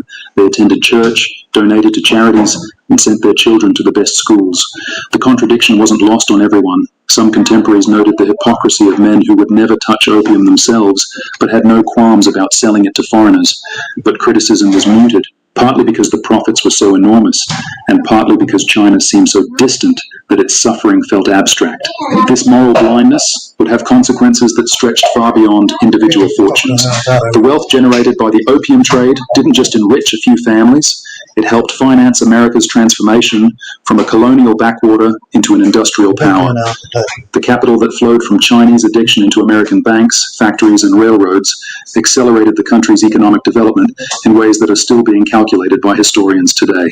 The Chinese government finally reached its breaking point in 1839. Commissioner Lin Zexu arrived in Canton with imperial orders to end the opium trade once and for all. He wasn't negotiating. He was declaring war on the drug dealers who had been poisoning his country for decades. Lin's first move was to surround the foreign factories where American and British merchants conducted their business. No one was leaving until every chest of opium in Canton was surrendered and destroyed.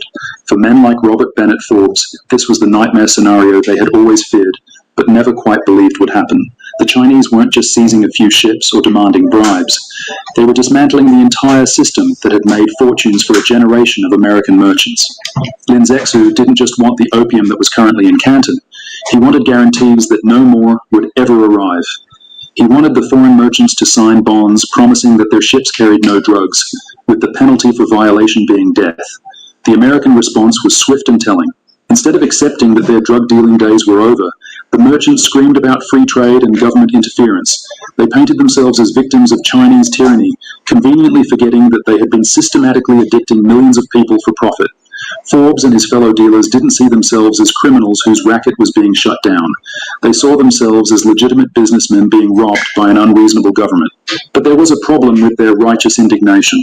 The American government wasn't particularly interested in going to war with China to protect drug dealers. Unlike Britain, which had imperial ambitions in Asia and saw the opium trade as part of a larger strategic game, America had no territorial designs on China.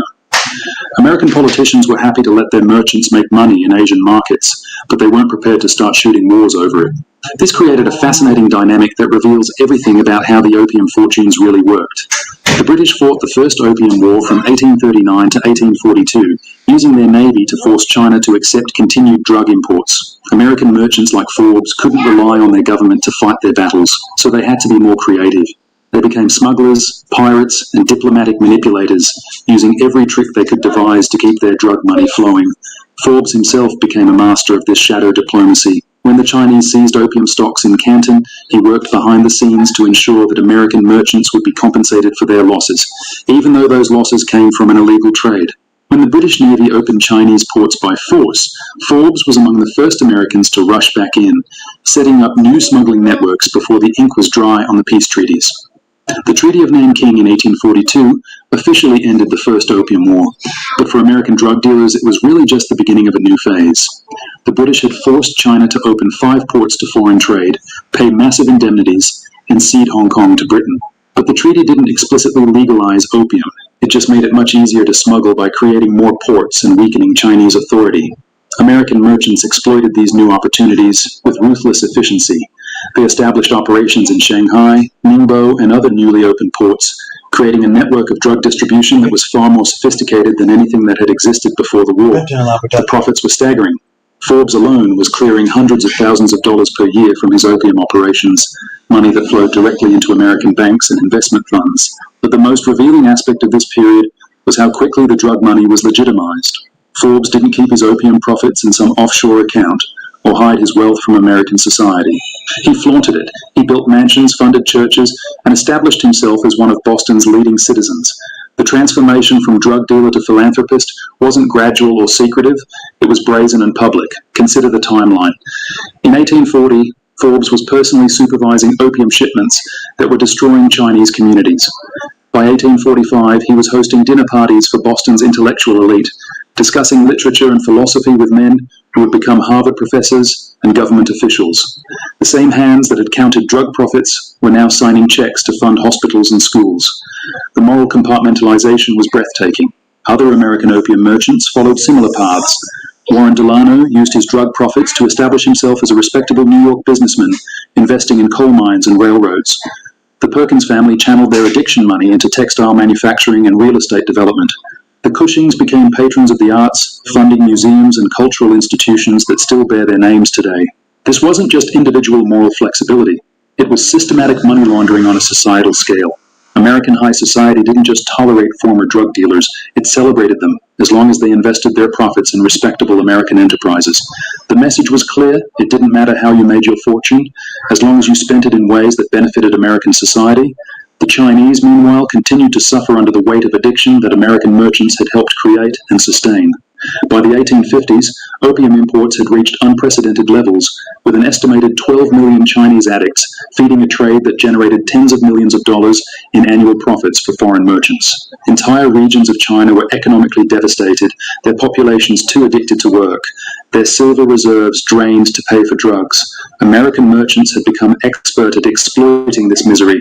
They developed new varieties of opium designed to create stronger addictions.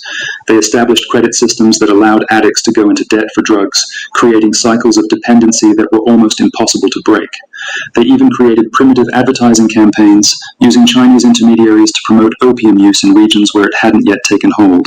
The scale of this operation was industrial. American ships were carrying thousands of chests of opium per voyage, with each chest containing enough drugs to supply hundreds of addicts for months. The logistics required to move this volume of narcotics across the Pacific were enormous, involving networks of suppliers, transporters, financiers, and distributors that spanned 3 continents. But perhaps the most disturbing aspect of the American opium trade was its respectability. Hold on. The phone case, born to protect. Then came the second era. These weren't back-alley drug dealers operating in the shadows. They were prominent businessmen who conducted their operations openly, kept detailed records of their drug shipments, and even advertised their services in commercial publications.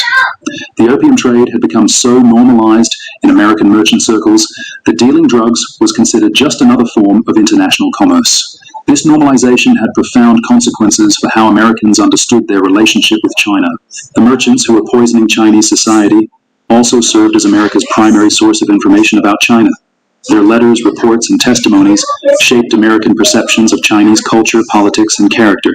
And naturally, these drug dealers had every incentive to portray Chinese resistance to opium as unreasonable, backwards, and hostile to legitimate commerce. The result was a distorted American understanding of China that justified continued drug dealing as a form of civilization mission. American opium merchants convinced themselves and their countrymen that they were bringing progress to a backwards nation, that Chinese opposition to drugs was rooted in ignorance and xenophobia rather than rational self-interest. This self-serving narrative would influence American policy toward China for generations, long after the opium trade itself had ended. The profits from Chinese addiction didn't stay in Canton, counting houses, or Shanghai warehouses. They flowed back to America like a golden river, transforming not just individual families but entire institutions that still shape American society today. Harvard University, America's oldest and most prestigious institution of higher learning, was built partly on opium money. The Perkins family, whose fortune came directly from drug dealing in China, donated massive sums to establish professorships and fund buildings. When you walk through Harvard Yard today, you're walking on ground purchased with profits from Chinese misery. The same pattern repeated across New England's educational landscape. Yale University received substantial donations from families whose wealth originated in the opium trade. The Russell family, whose Russell and Company was the largest American opium dealer in Asia, became major benefactors of Yale's growth. Skull and Bones, Yale's most exclusive secret society, was founded by William Huntington Russell, whose family fortune came from selling drugs to Chinese addicts. The connection wasn't hidden or denied, it was simply ignored, treated as irrelevant ancient history even when the money was still flowing. Boston's cultural institutions tell the same story. The Boston Athenaeum, the city's premier private library, was funded by merchants who had made their fortunes in the China trade. The Massachusetts General Hospital received donations from opium dealers who saw medical philanthropy as the perfect way to cleanse drug money. The irony was lost on no one who cared to notice. Men who had spent decades creating addicts were now funding institutions dedicated to healing and education. But the most audacious transformation involved the railroads. The transcontinental railroad that connected America from coast to coast was financed partly with opium profits. The Central Pacific Railroad, which built the western section of the line using Chinese immigrant labor, was funded by investors who had made their fortunes selling drugs to China. Chinese workers, many of whom had fled their homeland partly because of the economic devastation caused by opium addiction, found themselves building American infrastructure for men who had helped destroy their country. Now, these Chinese workers that they got in this picture, it wasn't them. They were darker skinned Chinese. Symbolism was perfect and perverse. Chinese hands built American railroads with money that came from Chinese addiction. The workers were paid a fraction of what their white counterparts earned, laboring in dangerous conditions, while the men who profited from their homeland's misery counted profits in comfortable offices thousands of miles away. When the railroad was completed in 1869, the ceremony celebrated American ingenuity and determination. No one mentioned that the project had been funded partly by drug money and built by victims of that same drug trade. Real estate provided another avenue for laundering opium profits. John Jacob Astor had shown the way, but the post-Civil War generation of former drug dealers perfected the technique. They bought entire neighborhoods in New York, Boston, and San Francisco, transforming drug money into American soil. The Astors continued this tradition, using their China trade connections to expand their real estate empire across Manhattan. Buildings that housed immigrants, workers, and families were owned by men whose fortunes came from creating Chinese addicts. The financial networks that had moved opium money became the backbone of American banking. The same institutions that had financed drug shipments to China began funding American industrial expansion. Banks in Boston, New York, and San Francisco that had grown rich on opium profits now provided capital for steel mills, textile factories, and mining operations. The money didn't disappear or transform into something pure. It multiplied, carrying its dark origins into every corner of the American economy. Insurance companies presented a particularly twisted case study. Marine insurers who had protected opium shipments against piracy and storms used their profits to expand into life insurance, fire insurance, and other respectable lines of business. They were literally using money earned from protecting drug shipments to sell policies that promised security to American families. The moral contradiction was staggering, but it was also profitable and perfectly legal. The Civil War accelerated this process of legitimization. Former opium dealers threw themselves into supporting the Union cause, funding regiments and purchasing war bonds with money that had come from Chinese addiction. Warren Delano Franklined his drug profits to support Roosevelt's grandfather, used Republican candidates and abolitionist causes. The same man who had spent years managing opium sales that destroyed Chinese families now positioned himself as a champion of freedom and human dignity. This wasn't hypocrisy in the traditional sense. It was something more complex and disturbing, a complete moral compartmentalization that allowed men to see themselves as righteous while profiting from human misery. They genuinely believed that their charitable giving and patriotic service erased or balanced their role in the opium trade. The Chinese victims of their business were abstract and distant, while their American beneficiaries were concrete and immediate. The transformation became complete.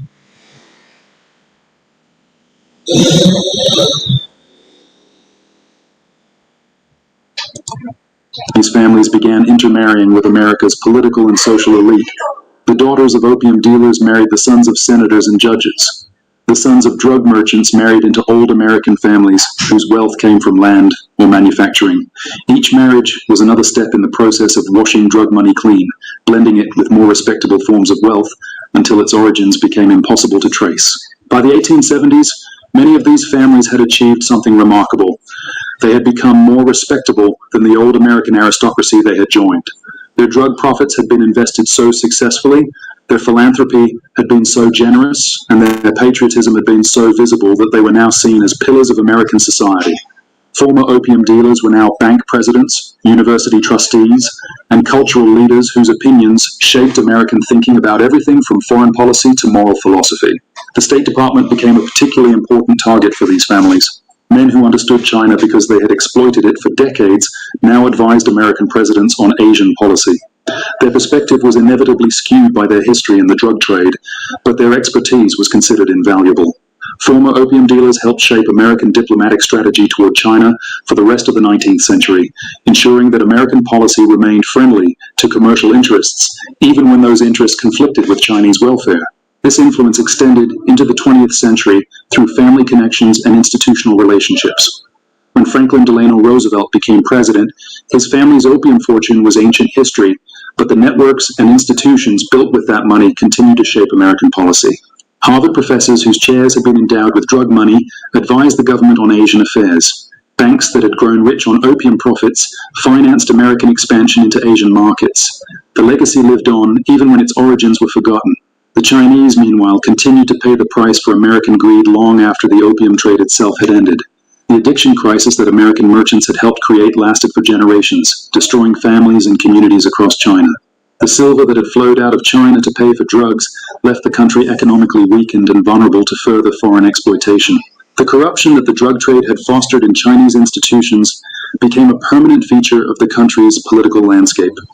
When China finally began to recover from the opium crisis in the 20th century, it faced American businesses and institutions that had been built with Chinese addiction money. The irony was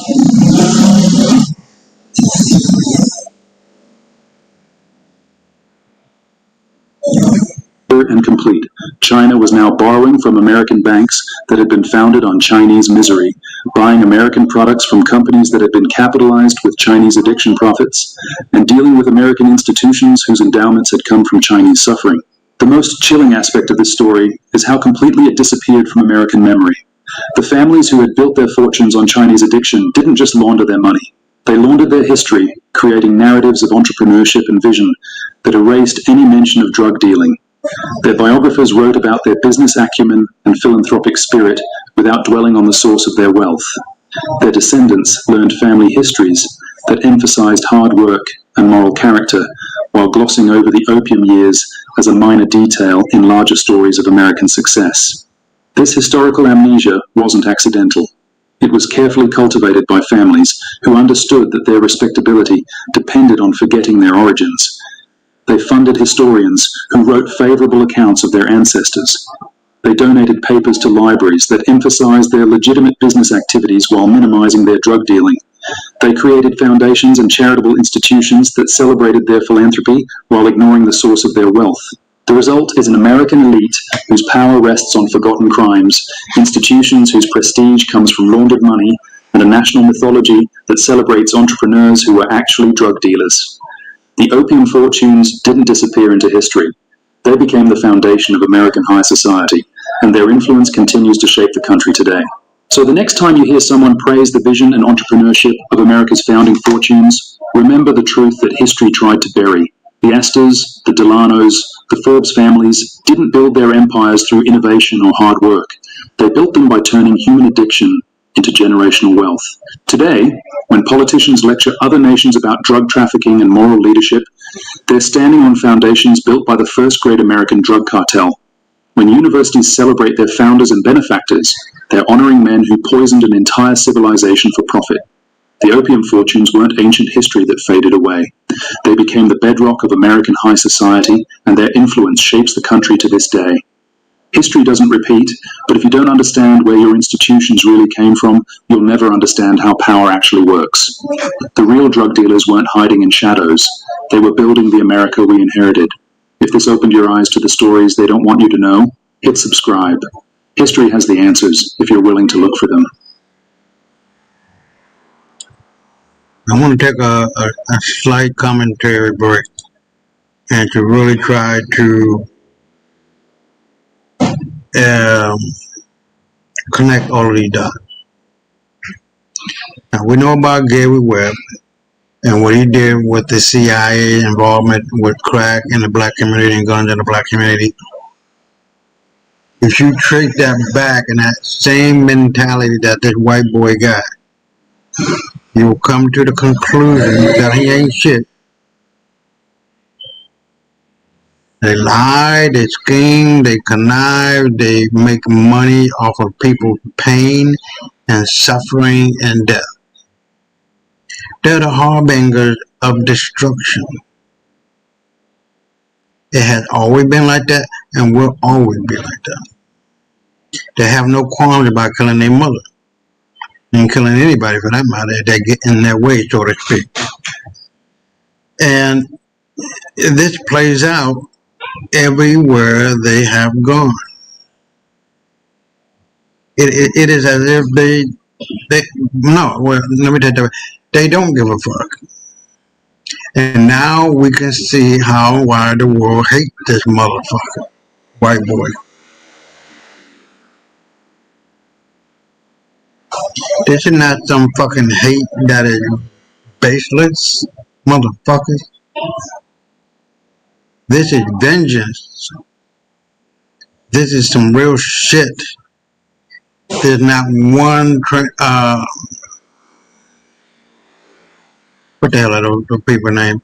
Where they got the cartoon, they got the animal going around in a circle. I want to say Transylvania, but that's not it. That's a Tasmanian devil. There's not one Tasmanian man, woman, child left in the world. They killed them all. The last man killed him, cut off his testicle sac, and made it into a tobacco pouch. Now, if that's not some sadistic shit, I don't know what is. Now, go back to France. They got over 30,000, close to, if not over 30,000 decapitated heads in their museum. In other words, we got you, nigga. We run you, nigga. Look at your ancestors' heads over here, nigga. Now, I hope after these videos that you wake the fuck up. There are no good white folk. If there are good white folk, they ain't saying shit against the bad ones.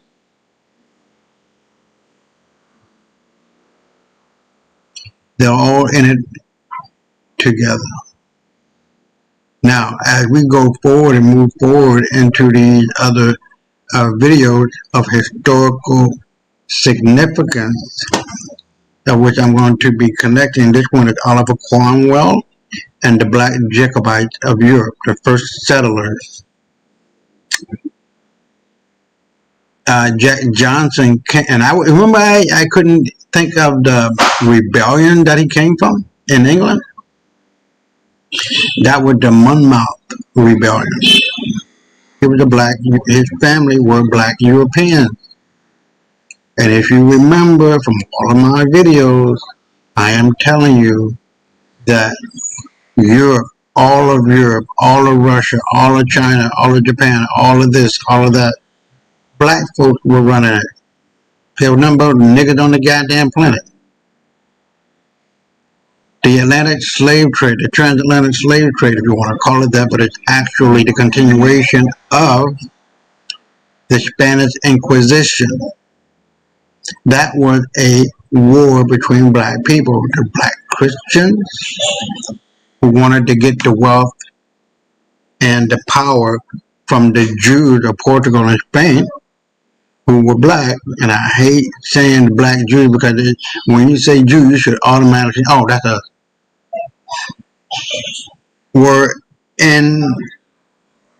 They were locked, were in, I don't want to say in lockstep like they were in on it. They locked horns. And in pursuit of the Jews' wealth and power in the banking and the lending and all of that black folk created, were forced to West Africa. From West Africa, they went to the island right off of the coast of Africa. Damn it. Hold on. The coast of island. Hold on. Cape Verde. That's what it was. Cape Verde Island. And they got rich. One thing about our people, they can take the law with them, the Torah, and they can take what they did best, make money, and they made money on Cape Verde. I think that's Cape Verde. Hold on. Island off the west coast of Africa. The island, yeah, okay, Sao Tome, that's what it was. Cape Sao Tome, that's what it was. So once that was done, those Jews, the Lancados, were forced into the Americas. And the Americas mean all of the Americas, including the Caribbean islands. Hold on. God damn.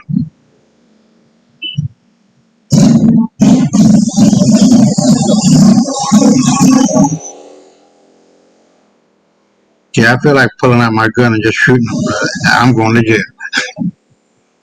So I just hold my breath.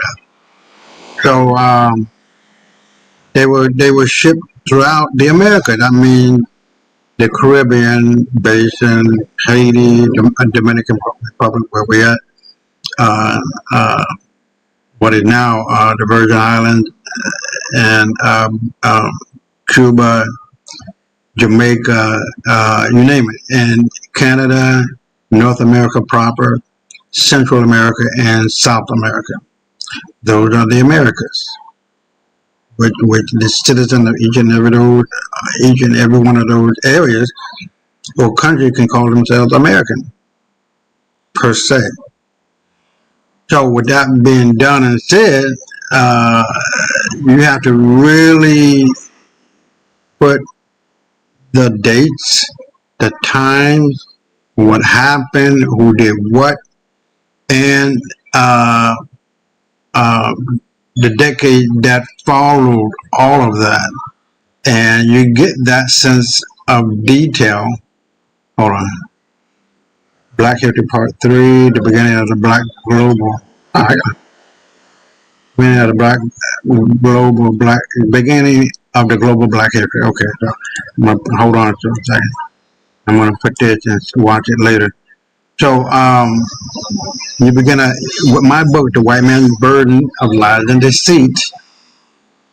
You get a really good classical look and understanding as to what the fuck happened. This is why history is so important. This is why we're running around like chickens with our heads cut off. Like we don't have a history. And one of the sad things that I heard yesterday was Judge Joe Brown, and I wrote to him on that. This motherfucker said, "Well, you know, you should be ashamed of being black, and you should be proud to be black. You guys are not no damn Jews. You just trying to latch on to somebody else, motherfucker." And you know, I took that bitch as far as I could throw him, and talked about it, dumbass. You know, I was about to say, well, come on to my show and talk about it, not debate, because you can't debate fucking facts. The fact is that with the president of Egypt at that time, he said that, you know, you left here black and came back white, and we cannot accept you. Gamal Nasser of Egypt, black man. So it's far too much fucking information for you dumb niggas to sit up here and allow somebody to dictate to you what the fuck the history is. These bitches and bastards, white folks, they ain't got no goddamn history. They stole it from you and then turn around and tell you you ain't shit. And like we just seen with the opium trade making the families of America wealthy, they whitewashed it. They're lying, they're scheming, they're conniving, they're playing the Wizard of Oz game. Motherfuckers, wake the fuck up. It's now. It's not tomorrow. It's not next week, not 10 years from now. Now, all of what we do now will determine the past, because what the fuck I just said is now the past, and the future. The power is of now. And so when I look at this particular video talking about Oliver Cromwell and the black Jacobites of Egypt, of Europe, motherfucker, Oliver Cromwell was black. Shakespeare was black. Jane Austen, the most celebrated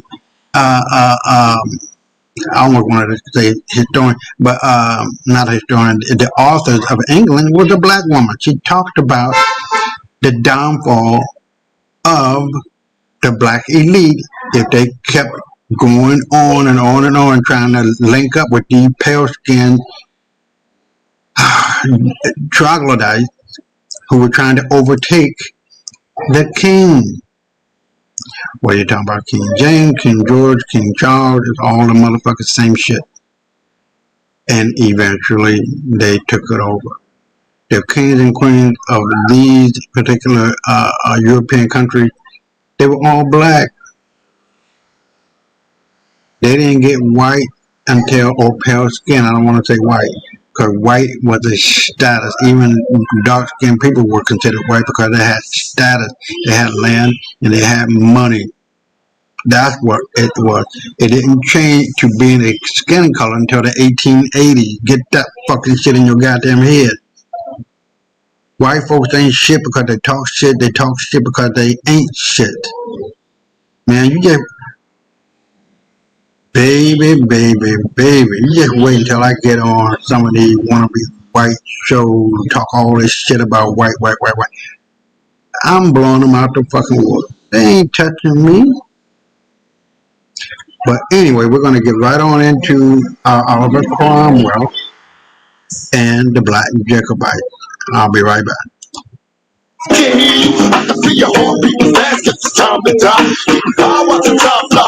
Hi there. We are Rearview TV channel, where we talk about all sorts of things that we feel you should most definitely know in today's era. This information will leave you questioning whether what you was taught in school is a fact or fiction or just a lie overall. However, this is just for information purposes, and we would suggest you to do your own research. Please join our community. Like, share, and comment if you wish, but most of all subscribe to stay updated. Here's something that you would want to know, something that's been hidden under the carpet for years. A story that no one we hear of actually talks about in our everyday life, but stories like these is why our channel's here to bring them. All of us have grown up to trust and believe what we have been educated within the Western academic system for many years. However, on our channel we find the missing parts of our history that matters, history that is not being taught in the Western classrooms. We start this video off with talking about the original inhabitants of Europe who were black people. The Black Scots, the Black Irish and the Black Brits who were forcibly removed from their British Isles and has also been removed from our history. In this video we will be using some text from the book The Negro Question Part 4, The Missing Link by Lee Cummings. The author has inserted the quotes of a few white historians to show you that these historians, who were closer to the epic center, did not have a problem telling the truth about the original inhabitants of Europe. The Black Welshmen, British men, Irishmen, Frenchmen, Russians, Germans, Italians and Swedes were in Europe thousands of years before the English, white men, arrived around 449 AD. This will be proven by the writings of one professor called Boyd Dawkins, professor of geology at Manchester University, London. Professor Boyd Dawkins was invited to speak in the public hall in Manchester, London, January 18, 1979. Professor Boyd Dawkins, in his writings wrote the original people of Britain, France, Spain and England were short black men of about 5 feet 6 inches in height. The black people were already in England when the English, white, fathers invaded Europe in 449 AD. The English, white, fathers were the warlike people who by 607 AD had pushed the Basque West into Wales, Cumberland, Westmoreland, the Highlands of Scotland and Devon. The black people often spoke of being citizens of the Roman Empire. The Welsh or ancient Britons, who were black peoples, were in possession before today's known Romans ever came to Europe. This is a picture of Frederick the Great, but let's remember who the Roman were. All the German kings were Roman emperors. This is George II, and he was a Roman and German king who was sitting on the throne of England in the 1700s. They were the ones who overthrew the House of Stuart, or the family of Stuart.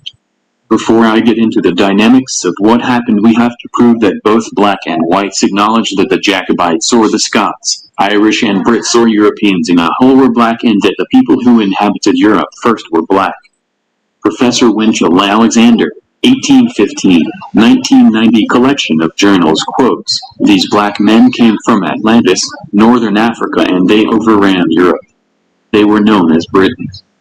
The Roman historian Tacitus, Black Britons quotes, "The Iberians are black people with curly hair." In Theological Review Society, London, Volume 8. Hold on. Let me go back a little bit. All that noise, I'm tired. Acknowledge that the Jacobites or the Scots, Irish and Brits or Europeans in a whole were black, and that the people who inhabited Europe first were black. Professor Winchell Alexander, 1815-1990 collection of journals quotes, "These black men came from Atlantis, northern Africa, and they overran Europe. They were known as Britons." The Roman historian Tacitus, The Origins of the Black Britons quotes, "The Iberians are black people with curly hair." In Theological Review Society, London, Volume 8. Jos Fritzen, Annals of Caledonian Picts and Scots, Volume 2 quotes, "The Picts, also called Brits, are brown complexioned with curly hair." Ivan Sertima, in The African Presence in Early Europe quotes, "The Britons look like the Ethiopians." Albert Churchward, 1912, in The Origins and Devolution PGS 12-13 quotes, "The Black Basque were exterminated from Europe." Professor Boyd Dawkins quotes, "The ancient Britons, Irish and Scots are of a short black people." Dr. Thurnam, in Nature Journal of Science quotes, "From the evidence at hand, it seems that the Iberian, black man, occupied the whole of Western Europe at one time." Lastly, Professor Huxley, 1870, in The Iberian Race, page 332 quotes, "The Iberian, blacks, Basque bones have been found all over Europe with his animals. All these white historians had no problem writing the truth in the 1800s, but all that changed in early 1900s. Here is an essay written by Benjamin Franklin in 1751 which quotes, "Why should the Palestine Moors be suffered to swarm into our settlements? They will never adopt the white man's customs any more than they can obtain the white man's complexion.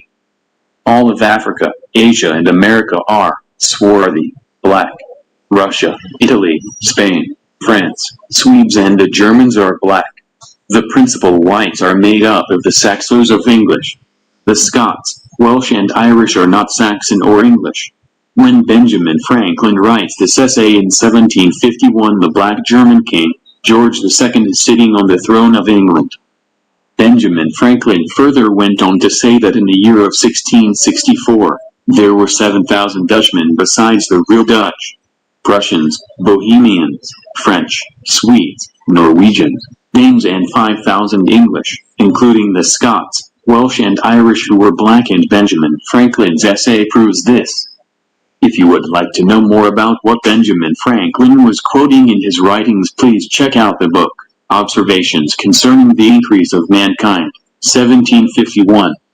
So who were the Jacobites? Why were they called the Jacobites? We are getting there. Here is a picture of King James VI and I, who is credited with translation in the Holy Bible. Here you can see a picture of King James with Latin writing that says Rex Jacobus vidg magni Britanni, Frank, e T hiberni. This simply translates to King Jacob VI of Great Britain, France, and Ireland. King James I and VI was also ruler of the three kingdoms, Ireland, Scotland, and Britannia. King James bared the seal of Jacobus and was a Jacobite king. This picture gives you an idea of the true people of the Jacobite kingdom. The black people who inhabited either of these three kingdoms, Ireland, Scotland, and Britannia, were known as the Jacobite people, where in these lands all these people were of black skin and still have black skin. Charles Philip Arthur George Stuart, also called Charles I, second son of King James and son of Anne of Denmark, who was ruler of England, Scotland, and Ireland from 1660 to 1665. Preceded by his father King James, Charles I only ruled England for 5 years after some of his subjects conspired against him with some other foreigners, known as the White English or Hanoverians. Charles I was executed by Oliver Cromwell, who was the English general and later commander-in-chief. This picture shows Charles I, King of Scotland, being executed by Oliver Cromwell, the English white man.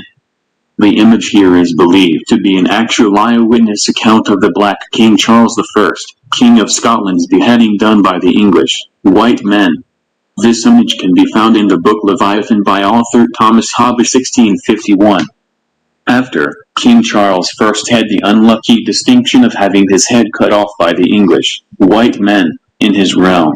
King Charles I was not the only person to suffer indignation. When the English overran the country, they hung and decapitated men, raped women, burned the citizens at the stakes, and dashed the children against stones. This is a bit of history that is not taught nor repeated in the classrooms or in the annals of world history. These pictures following are said to be the actual eyewitness accounts of what took place. As you can see the brutality inflicted on the black people of the British Isles. This is a black man being hanged by the English white men, with no one around him. There have been intentions and attempts to wipe out his skin color and make him appear as a white man, but the black features still remain if you look close enough. This picture shows a black Irish man being strangled with a rope by the English soldier white men. The white Englishmen answered to a black king in Rome. They were originally known as castrados, which is young white males castrated to retain a soprano or alto voice for the Rome choir, but this was later given positions in various areas such as the army. In this picture is a black child being impaled by the English. Take note of the Irish black people as they are wearing turbans. Thousands of black Irish, Scots, and Brits were killed and the rest taken to work in the commons of the Americas. This list here shows where the black inhabitants of Europe was forcefully taken to. In page 5 of this book that we are looking at states, one thing the historian understands is that the victor goes to the land and the identity. When the Scottish blacks were driven out of Scotland, the English, white men, moved into the empty land and confiscated the black people's property and took their identity. This concept is not as ridiculous as you might think. The land and all their valuables and names were taken by the new white inhabitants. Which captives that were sent where is not definite as the peoples from... When the English had removed the black, and you talking about the pale skin, the troglodyte, the growl, what they were called from the British Isles, the whites moved in and confiscated the black people's properties and took all the valuables and their fucking identity. You got that shit now? You get it? You get it? These motherfuckers were in Central Asia where we put them. We were taking pop shots at their motherfucking asses. We should have wiped them out. The black Persian, Turks, Mongols, all of that. Some way, somehow, they were able to work their way up into the upper stratosphere or echelon of Turkish society because slavery in Turkey, especially when you got a pale-skinned Kuba, whatever the fuck they call them, were able to do that and make a deal with the Persians to break past the Hadrian Wall into our Holy Roman Empire that pushed it into France out of Italy. I'm not fucking crazy. I know what the fuck I'm talking about. Here, right here, when the English had removed the black from their British Isle, from their high position, the white moved in, motherfucker. They weren't there. They moved in and confiscated the black people's properties and took all their valuable land, money, their identity, language, all of that. White people didn't have a first name, hardly, and they definitely didn't have a last name. They got their name, their English name, from us. God damn. Let's continue. 3 kingdoms were the same as people used to say, if you've seen an Irish man, then you have seen the Scots and the Brits. After King Charles I was executed, the Jacobites tried to restore the House of Stuart back to its original place on the throne but was defeated during the rebellion by Cromwell and his army and was sent to Jamaica, Guinea, Barbados and parts of America. In this Now the Stuart means black. That's what that means, Stuart. book, titled A West Indian Study, Whence the Black Irish of Jamaica by Joseph J. Williams, S.J. from Ireland through Barbados to Jamaica, gives more information about the black people who were the original inhabitants of Europe and then taken to many parts of the Americas. The picture on this book shows a black Irish man in Jamaica, which made me think. All the people who migrated to England from the West Indies in 1948 and 1917 one Windrush was actually going back home because they were originally from the British Isles. These are the contents of the book called Whence the Black Irish of Jamaica. 1. From Ireland. 2. Through Barbados and 3. To Jamaica. In 1. From Ireland. Mary Gaunt, writing about Jamaica in 1922, states, to this boiling pot, Cromwell sent 1,000 Irish men and 1,000 Irish women. She could find nothing but the bare notification that they arrived, and it hardly seems to her that those 2,000 Irish have helped masters much, whether they were poor convicts or political prisoners. In 1756, Dr. Brown was most emphatic in his statement, which quotes Cromwell having had early intelligence of this conquest. Jamaica, resolved to miss no opportunity of supporting this new acquisition, which now indeed served him as another Siberia. So Mary Gaunt writes in 1922 that there is evidence of thousands of Irish women and men sent to Jamaica by Cromwell and that they were poor convicts and prisoners, not slaves. Edward Long, a historian who was Speaker of the Jamaica House of 1768, when writing a few years later, only expressed the commonly accepted opinion in the island when he recorded that the Council State of England voted that 1,000 girls and as many young men should be lifted in Ireland and sent over to assist in peopling the colony. On May 11, 1655, Jamaica formally capitulated to the representatives of Cromwell, the Lord Protector of England, and as early as the following July 18, We find a document signed by the field officers of the Army in Jamaica concerning an army in America seeking necessary equipment and supplies. The request is made that servants from Scotland or elsewhere may be sent to assist in planting and other things, for which the officers out of their pay will make such allowance as His Highness shall think fit and assign them such proportions of land as His Highness shall direct at the expiration of their respective terms. The Council of State of England voted that 1,000 black Irish girls and black Irish boys and as much should be sent to Jamaica. However, it was way more than 1,000 Irish girls and boys were taken to Jamaica. The English historians repeatedly mentioned that the black Irish people who were sent to assist with the people in the colony abroad, and that the request was made by servants from Scotland and elsewhere to assist in planting and so forth, and that the blacks captives taken abroad were given paid work and land to pursue this work. They were also house servants and not slaves, they say. Here shows a library in Boston College, Massachusetts, America. The library here has an undated manuscript with Oliver Cromwell's words, entitled Certain Queries Concerning His Highness' Interest in the West Indies. In this book entitled Certain Queries Concerning His Highness' Interest in the West Indies, using Oliver Cromwell's words, the last two paragraphs state and quote whether His Highness' interest in the West Indies can be carried on without the settling of some course for the constant supplying them with people, whether the weeding the commonwealth of vagabonds, condemned persons and such as are useless and hurtful in war and peace, and a settled course taken for the transporting them to the Indies and thereby principally supplying Jamaica is not necessary to be consulted. Take note of the little changes from how the language and words used often changed from convicts to political prisoners, to vagabonds, condemned person, useless and hurtfully in war and peace, but we know why they were really taken to the West Indies. The blacks were trying to restore their king, the House of Stuarts, back to the throne of the Three Kingdoms. Now the answer to Secretary Thurlow, which is dated September the 11th, 1655, quotes, Sir, I received yours of the 4th instant, and give you many thanks for your relation of Jamaica, and though ye have met with some more than ordinary cross-providence in this undertaking, yet I doubt not but the Lord will smile upon it in the issues.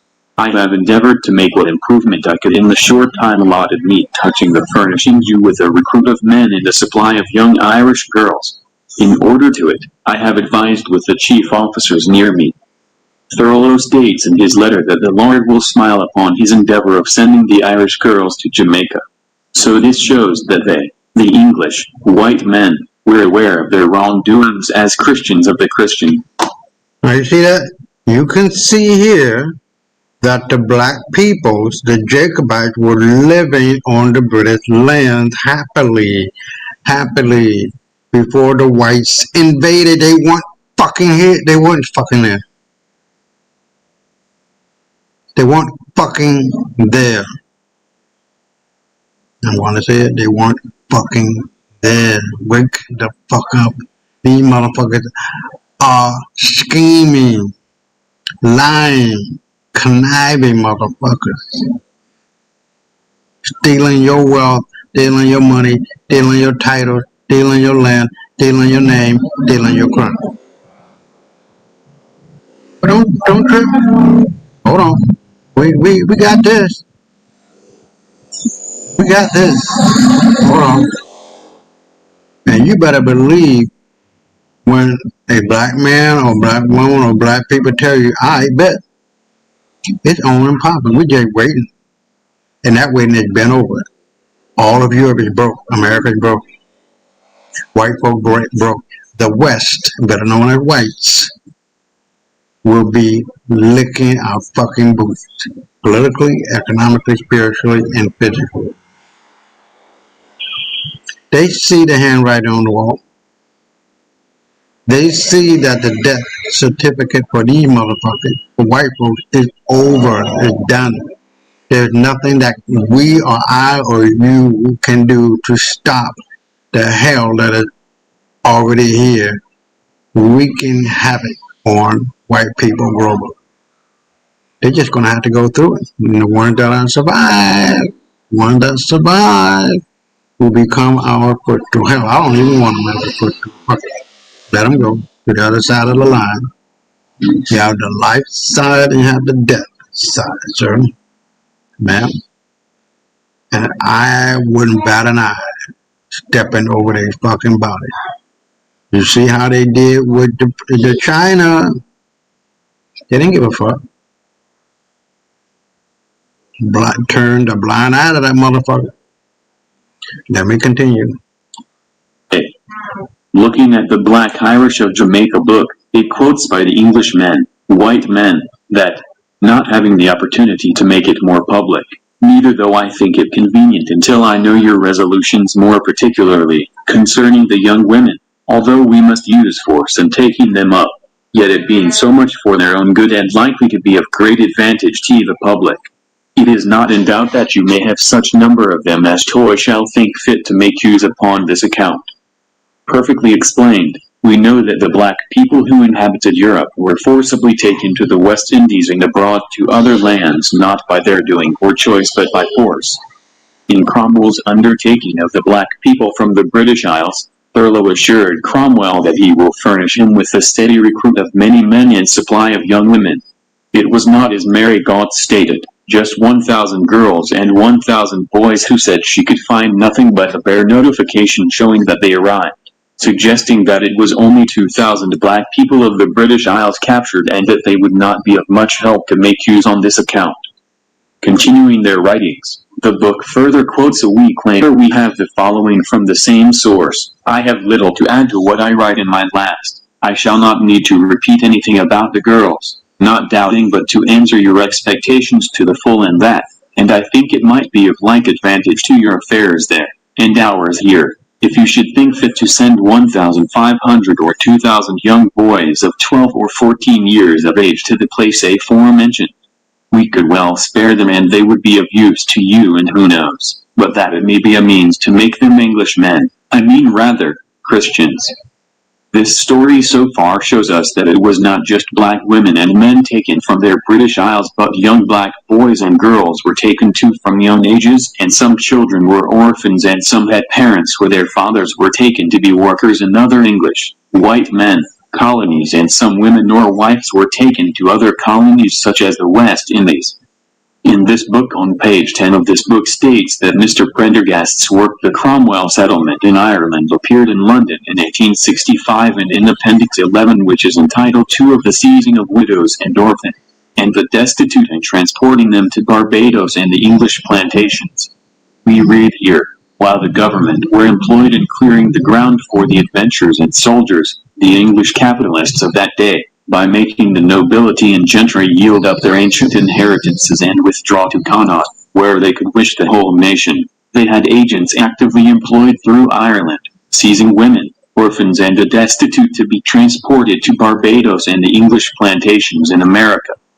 It was a measure beneficial to Ireland, which was relieved of a population that might trouble the planters.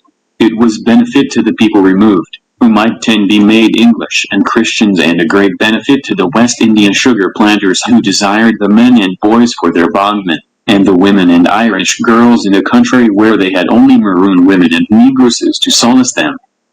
The maroon women and negresses that are mentioned were indigenous Americans, so-called Indians, a couple Spaniard women who fled to the mountains when the English, white men, invaded the islands.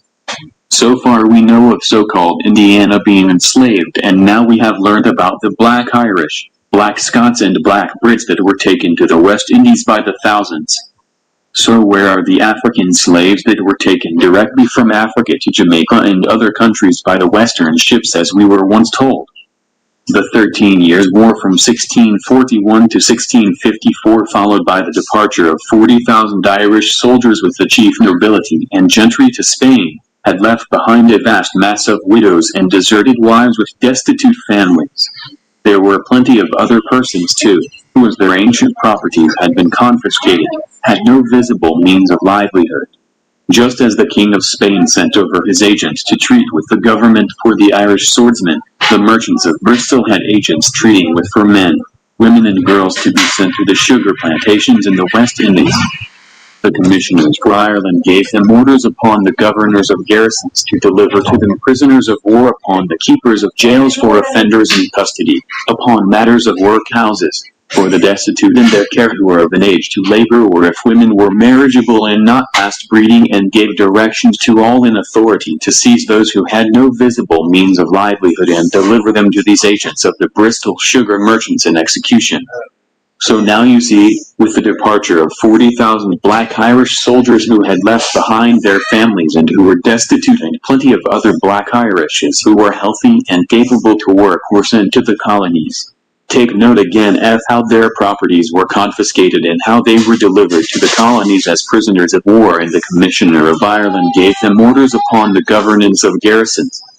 Now, this information might not be readily accepted to some people, but we're trying our best to break it down to you. Moving on, anyone that was for the House of Stuart was basically against Oliver Cromwell, the Lord Protector of England. Subjects of the House of Stuart, who were the Jacobites, were sent to the English colonies abroad.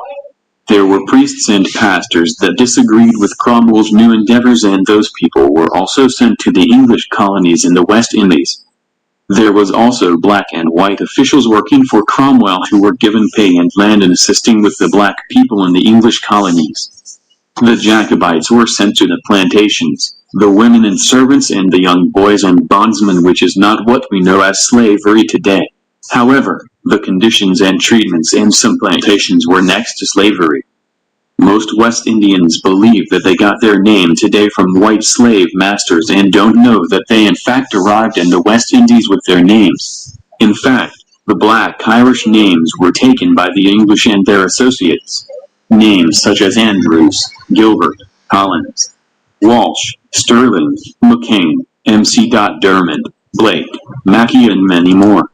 The Englishmen, whites, who invaded the area, they weren't there, took the fucking black people's names, first name, last names, Mackay, Andrew, Ward, Collins, McCain. McCain? What, wasn't that the senator? What? Really? Gilbert, Sterling, McDermott. The name Blake is from one of the 14 tribes of Galway in Ireland, and the name means black. In this picture is a black person who is Scottish coats of arms from the House of Andrews. This black Scottish coats of arms was found in Scotland, Europe. It has been written that Andrew, the chief of the clan, rendered homage to King Edward I of England in 1296. Yeah, he was black. The purpose of this image is to reinforce the writings of the historians mentioned at the beginning of our video that the original people of Europe were and are black. In this next picture, you can see in black Irish coats of arms from the family of Gilbert or House of Gilbert. 3 of these Gilberts related to the coats of arms have been traced to Barbados. The 3 Gilberts were Thomas Gilbert to Barbados in 1635, Francis Gilbert to Virginia in 1736, and Robert Gilbert to Barbados in 1678. This book we have been examining the Negro Question Part 4. The missing link by Lee Cummings states Irish and Scots are the same people, and the Scots are a tribe from northeast Ireland. This book was written by a destitute priest, John J. Williams, and was published in 1932 by New York Press. In this book, A West Indian Study, Whence the Black Irish of Jamaica by Joseph J. Williams, S.J. from Ireland through Barbados to Jamaica, describes the black Irish that were deported to Jamaica as black people, and in the picture you can see on this page are showing us some of the black children taken from Ireland. This may all be a lot to take in, but we thank you for watching and sticking to the end of our video. We hope you have learned something informative and historic. Please click the notification bell so that you can be updated with our videos regularly. Thank you and bye. Until... Alright, you heard it. So, and this one is the manifest of the ship. Now, there was a... Now, people... Let me back that up. People... We talk about the transatlantic slave trade. Well, we know we had millions of black people brought on ship, motherfucker. See, the ones that are saying that, they're stupid than a motherfucker. The ship with a fucking motor didn't happen until 1812, bitches. It didn't fucking happen until 1812, 1815. before them, white folks weren't the ones who were traveling the ocean, not the Atlantic Ocean. It was called the Ethiopic Ocean first. That name was changed to the Atlantic Ocean because black folk ruled the 7 seas. Hold on, I got a scratch in my back, itching like a motherfucker. I don't know why it's itching, but I got my trusted back scratcher. It's kind of old and dusty, but it worked. Hold on. And so as we look at history, we find that the black man and woman every motherfucking where. We are everywhere, everybody, and everything. Stop believing in what the white boy is saying. He ain't shit, he ain't about shit, don't know shit. He ain't got shit. All he got is a fake ass facade blowing smoke up everybody's ass. Pull back the curtain and you will see this little bitch of a boy trapped in a grown man's body pulling levers and strings and shit. What's it about? That's it. Now this one is, oh, that's 22, yeah, okay. So we'll be right back. I'm just gonna let it run on through, and then these ones are coming from Supreme African News. Now I'll be right back. This is my boy, Kurumi Ahau.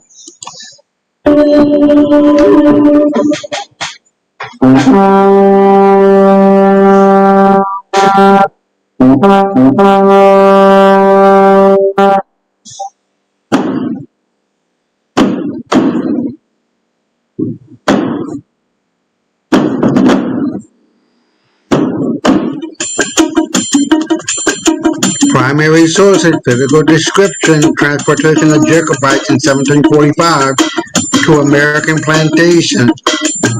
These were not slaves, they were prisoners of war.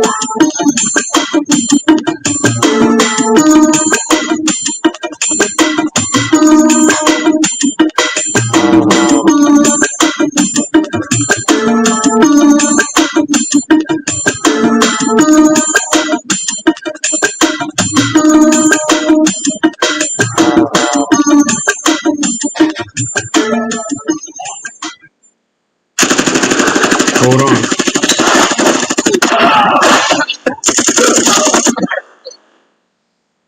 It's very interesting book because it correlates with what we've been learning.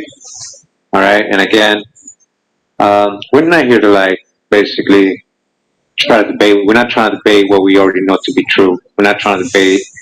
People want to be stuck in a story, right? Like in a storyline, we're never showing sources, never, or if their personal history is that, that's their personal history. That doesn't mean everybody else's history is that, So come with respect. We're not here to play games and be sarcastic or anything. We're here to build and learn. And if you want to present some sources, you're free to do your own video.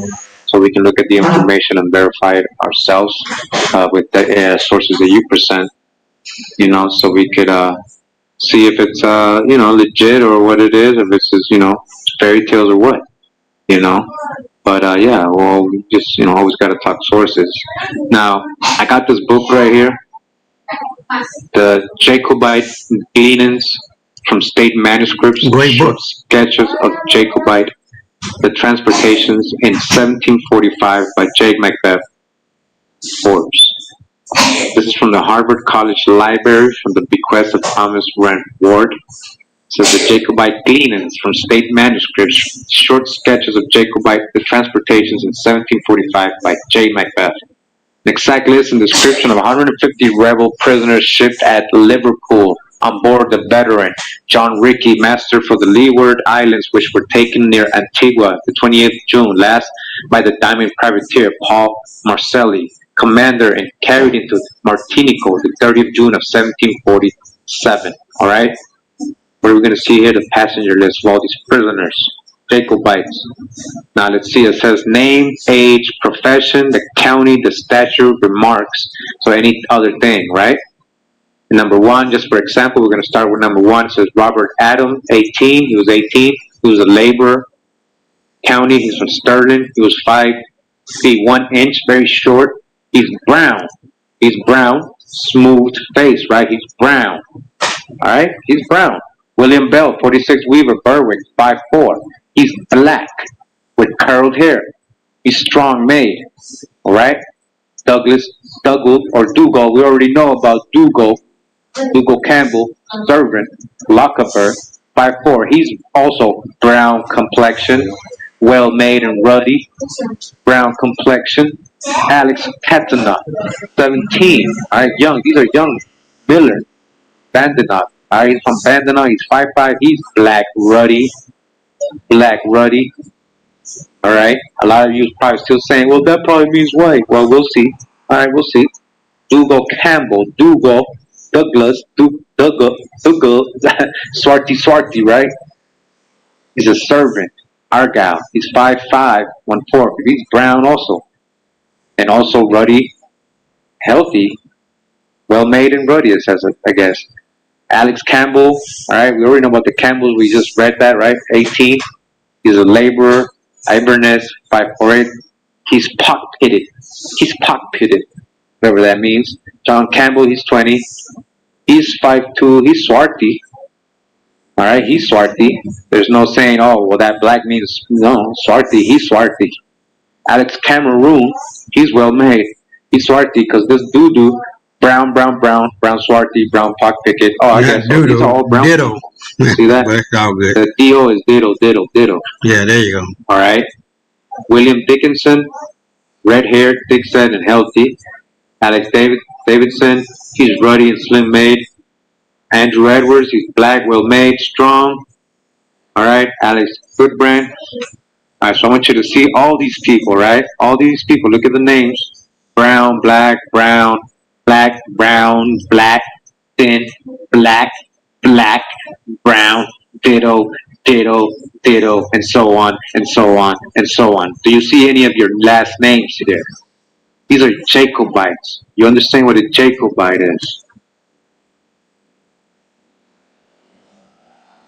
This is a long list. I'm trying to tell you.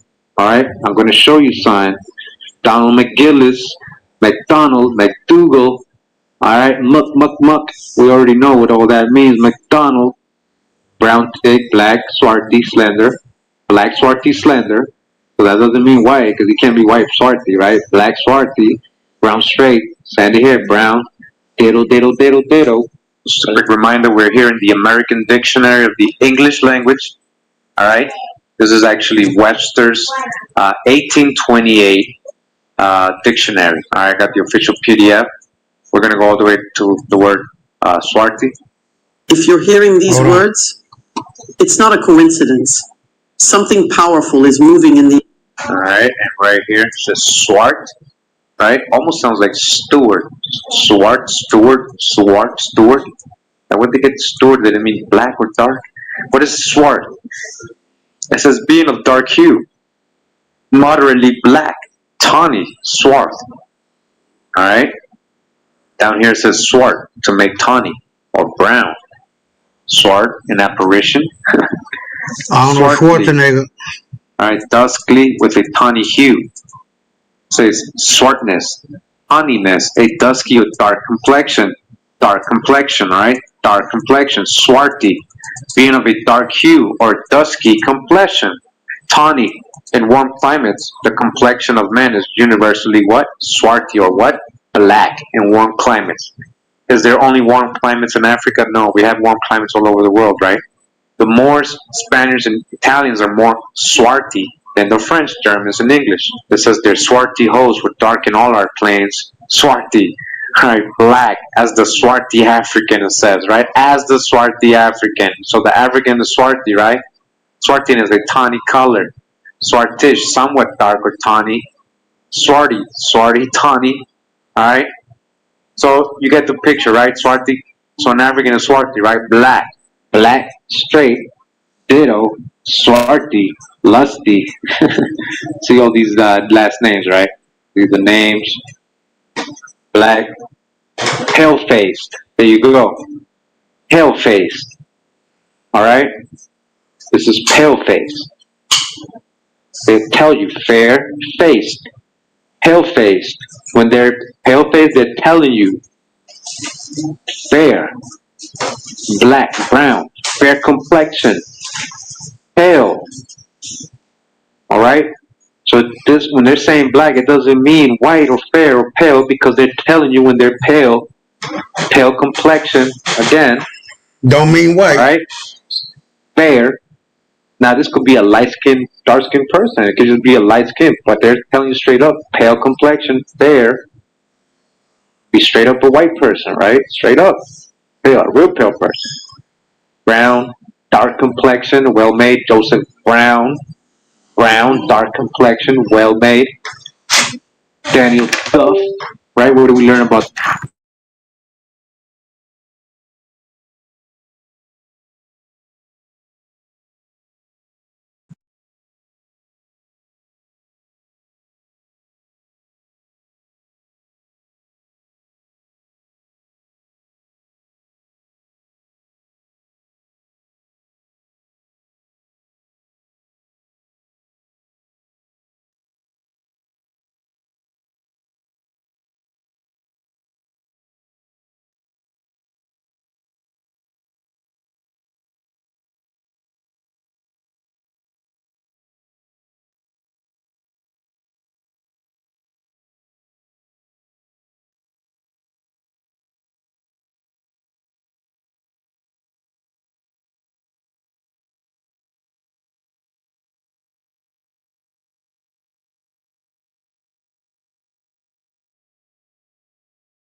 Hold on, you guys. Let me.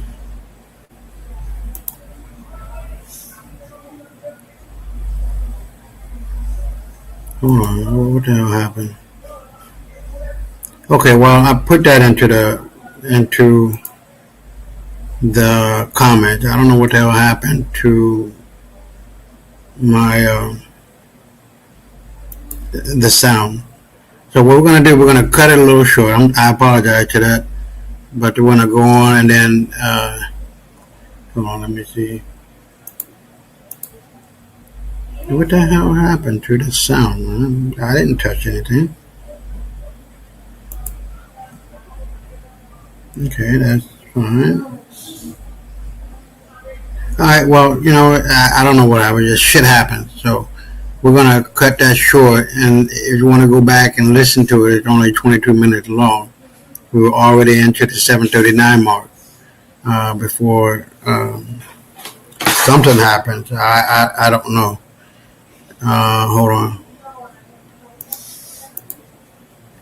So we'll just cut it, and then we'll go on to the Supreme African News, or Network, which is what it's called now. It used to be called the Supreme African Breaking News. And so, hold on, let me go back. Hopefully you can everybody hear me? Is it okay? So if it is, just let me know, so I'm not wasting my time or yours. But the thing is that history is very important. It determines how you walk, how you talk, what you see, what you feel, everything. And letting go of these bullshit white boy lies because they are small dicks. Now, I'm not just talking about just they are jealous of a white woman, is jealous of the black woman, and the white boy is jealous of the black man.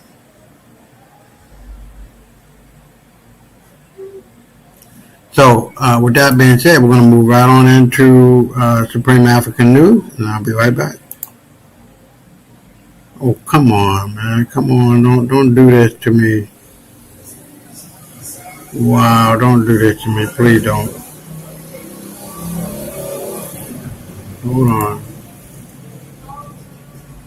Hold on. Oh, what the fuck is going on?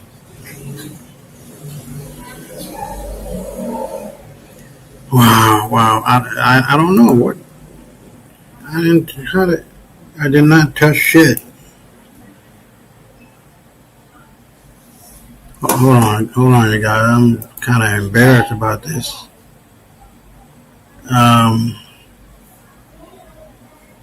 What is this right here? What is this X? Hold on. Oh boy. All right. It's gonna get played like that. We'll adjust. We're gonna go. If you want to watch that, I'm gonna explain it what it is. Then please watch it, and then this one. And I'm gonna explain it as to what it is. I apologize. I don't know what the hell going on with the computer or the volume. And then this one, China warns against any foreign interference in Nigeria, and what that is about. Hold on, let me get that up and run it. So we can really talk about this. Hold on. So I apologize for everybody that's watching, and like I had the BAV. Okay, so like I just tried to play, it's not playing. There's no sound. But anyway, just as Ukraine, no, I'm sorry, just as NATO did with all of the European countries, that if one is attacked, they're all attacked. You know, if you attack one, you attack all. This is what has happened. BRICS has now signed a mutual defense pact with Africa. It's not just only Africa, right? So with all this bullshit talk about America, this America threatening Nigeria, if they come, as is happening with Venezuela, Russian ships are over there, and China's warships are over there. If anybody comes for Africa, it is a one-shot deal. It's over. It's not just Africa defending itself, of which they have the right to do. It would be also China getting involved and Russia getting involved. The BRICS nations are united. The global South, black folks, are united. This is not no motherfucking joke. The last time I was on here talking about the African news, Africa forced its warship forced the naval ships of America to get the fuck out. They sank a NATO ship. Go back and look at one of those videos that I talk about that in detail, and showing the Supreme African Breaking News video about that. This is not no joke. The power of the future is Africa now. The new world order is black, not white. White folks went to sleep for 100 years. They thought that niggas won't ever catch up. We're at the finish line. They're still sleeping. Just getting up. But the race is over now. It's done. The Afro Gold, AGLD, is the digital currency that if you want to deal with Africa and the global South, you have to deal with gold. America ain't got it. Europe ain't got it. And this is what, in the first few videos that I was talking about, were the Jagat Seth family and organization, whatever you want to call them in India, the same deal. The idea is that now Africa's GDP is like thousands upon millions way ahead of Europe and the United States and the West. It's done. It's over. They ain't got shit. Not only that, the Afro Gold currency or coin or whatever the case you want to call it is being backed by the resources of Russia and China. This is not no joke. Africa has taken over the trading routes, cutting off America, cutting off Europe, It's done. It's over. Economically speaking, it's over, buddy. Sit your fucking ass down. It's over politically because once money talks and throughout Europe and we are in control of whether your fucking funky asses freeze or not, you are done. And without firing a shot or missile or dropping a bomb, Africa is your daddy. It has been your daddy. We just woke up now. Mama Africa is woke. And when I tell you that it's over, you better listen and believe me, it's over.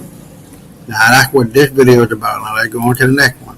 I apologize for this one. This one, over 10,000 U.S. military personnel allegedly just landed, that is France and NATO, in Africa. They've been dealt with. They've been killed and bombed. They've been killed and bombed. Man, Burkina Faso is not playing. The president of Ibrahim Traore is not playing. The Sahel states are united. Beginning on February 26, 2026, the USA Constitution takes effect. The United States of Africa Constitution takes effect. It's already in effect now, but from a legal perspective, all of Africa, any motherfucker that's doing anything dirty will suffer the consequences of that treasonous act. It's all been noted. And you're talking about the CIA, the FBI, the DEA, the CIA, the IDF, or the MI6 or M16, similar to the CIA in England or whatever. They ain't got shit on what is fucking going on in Africa now.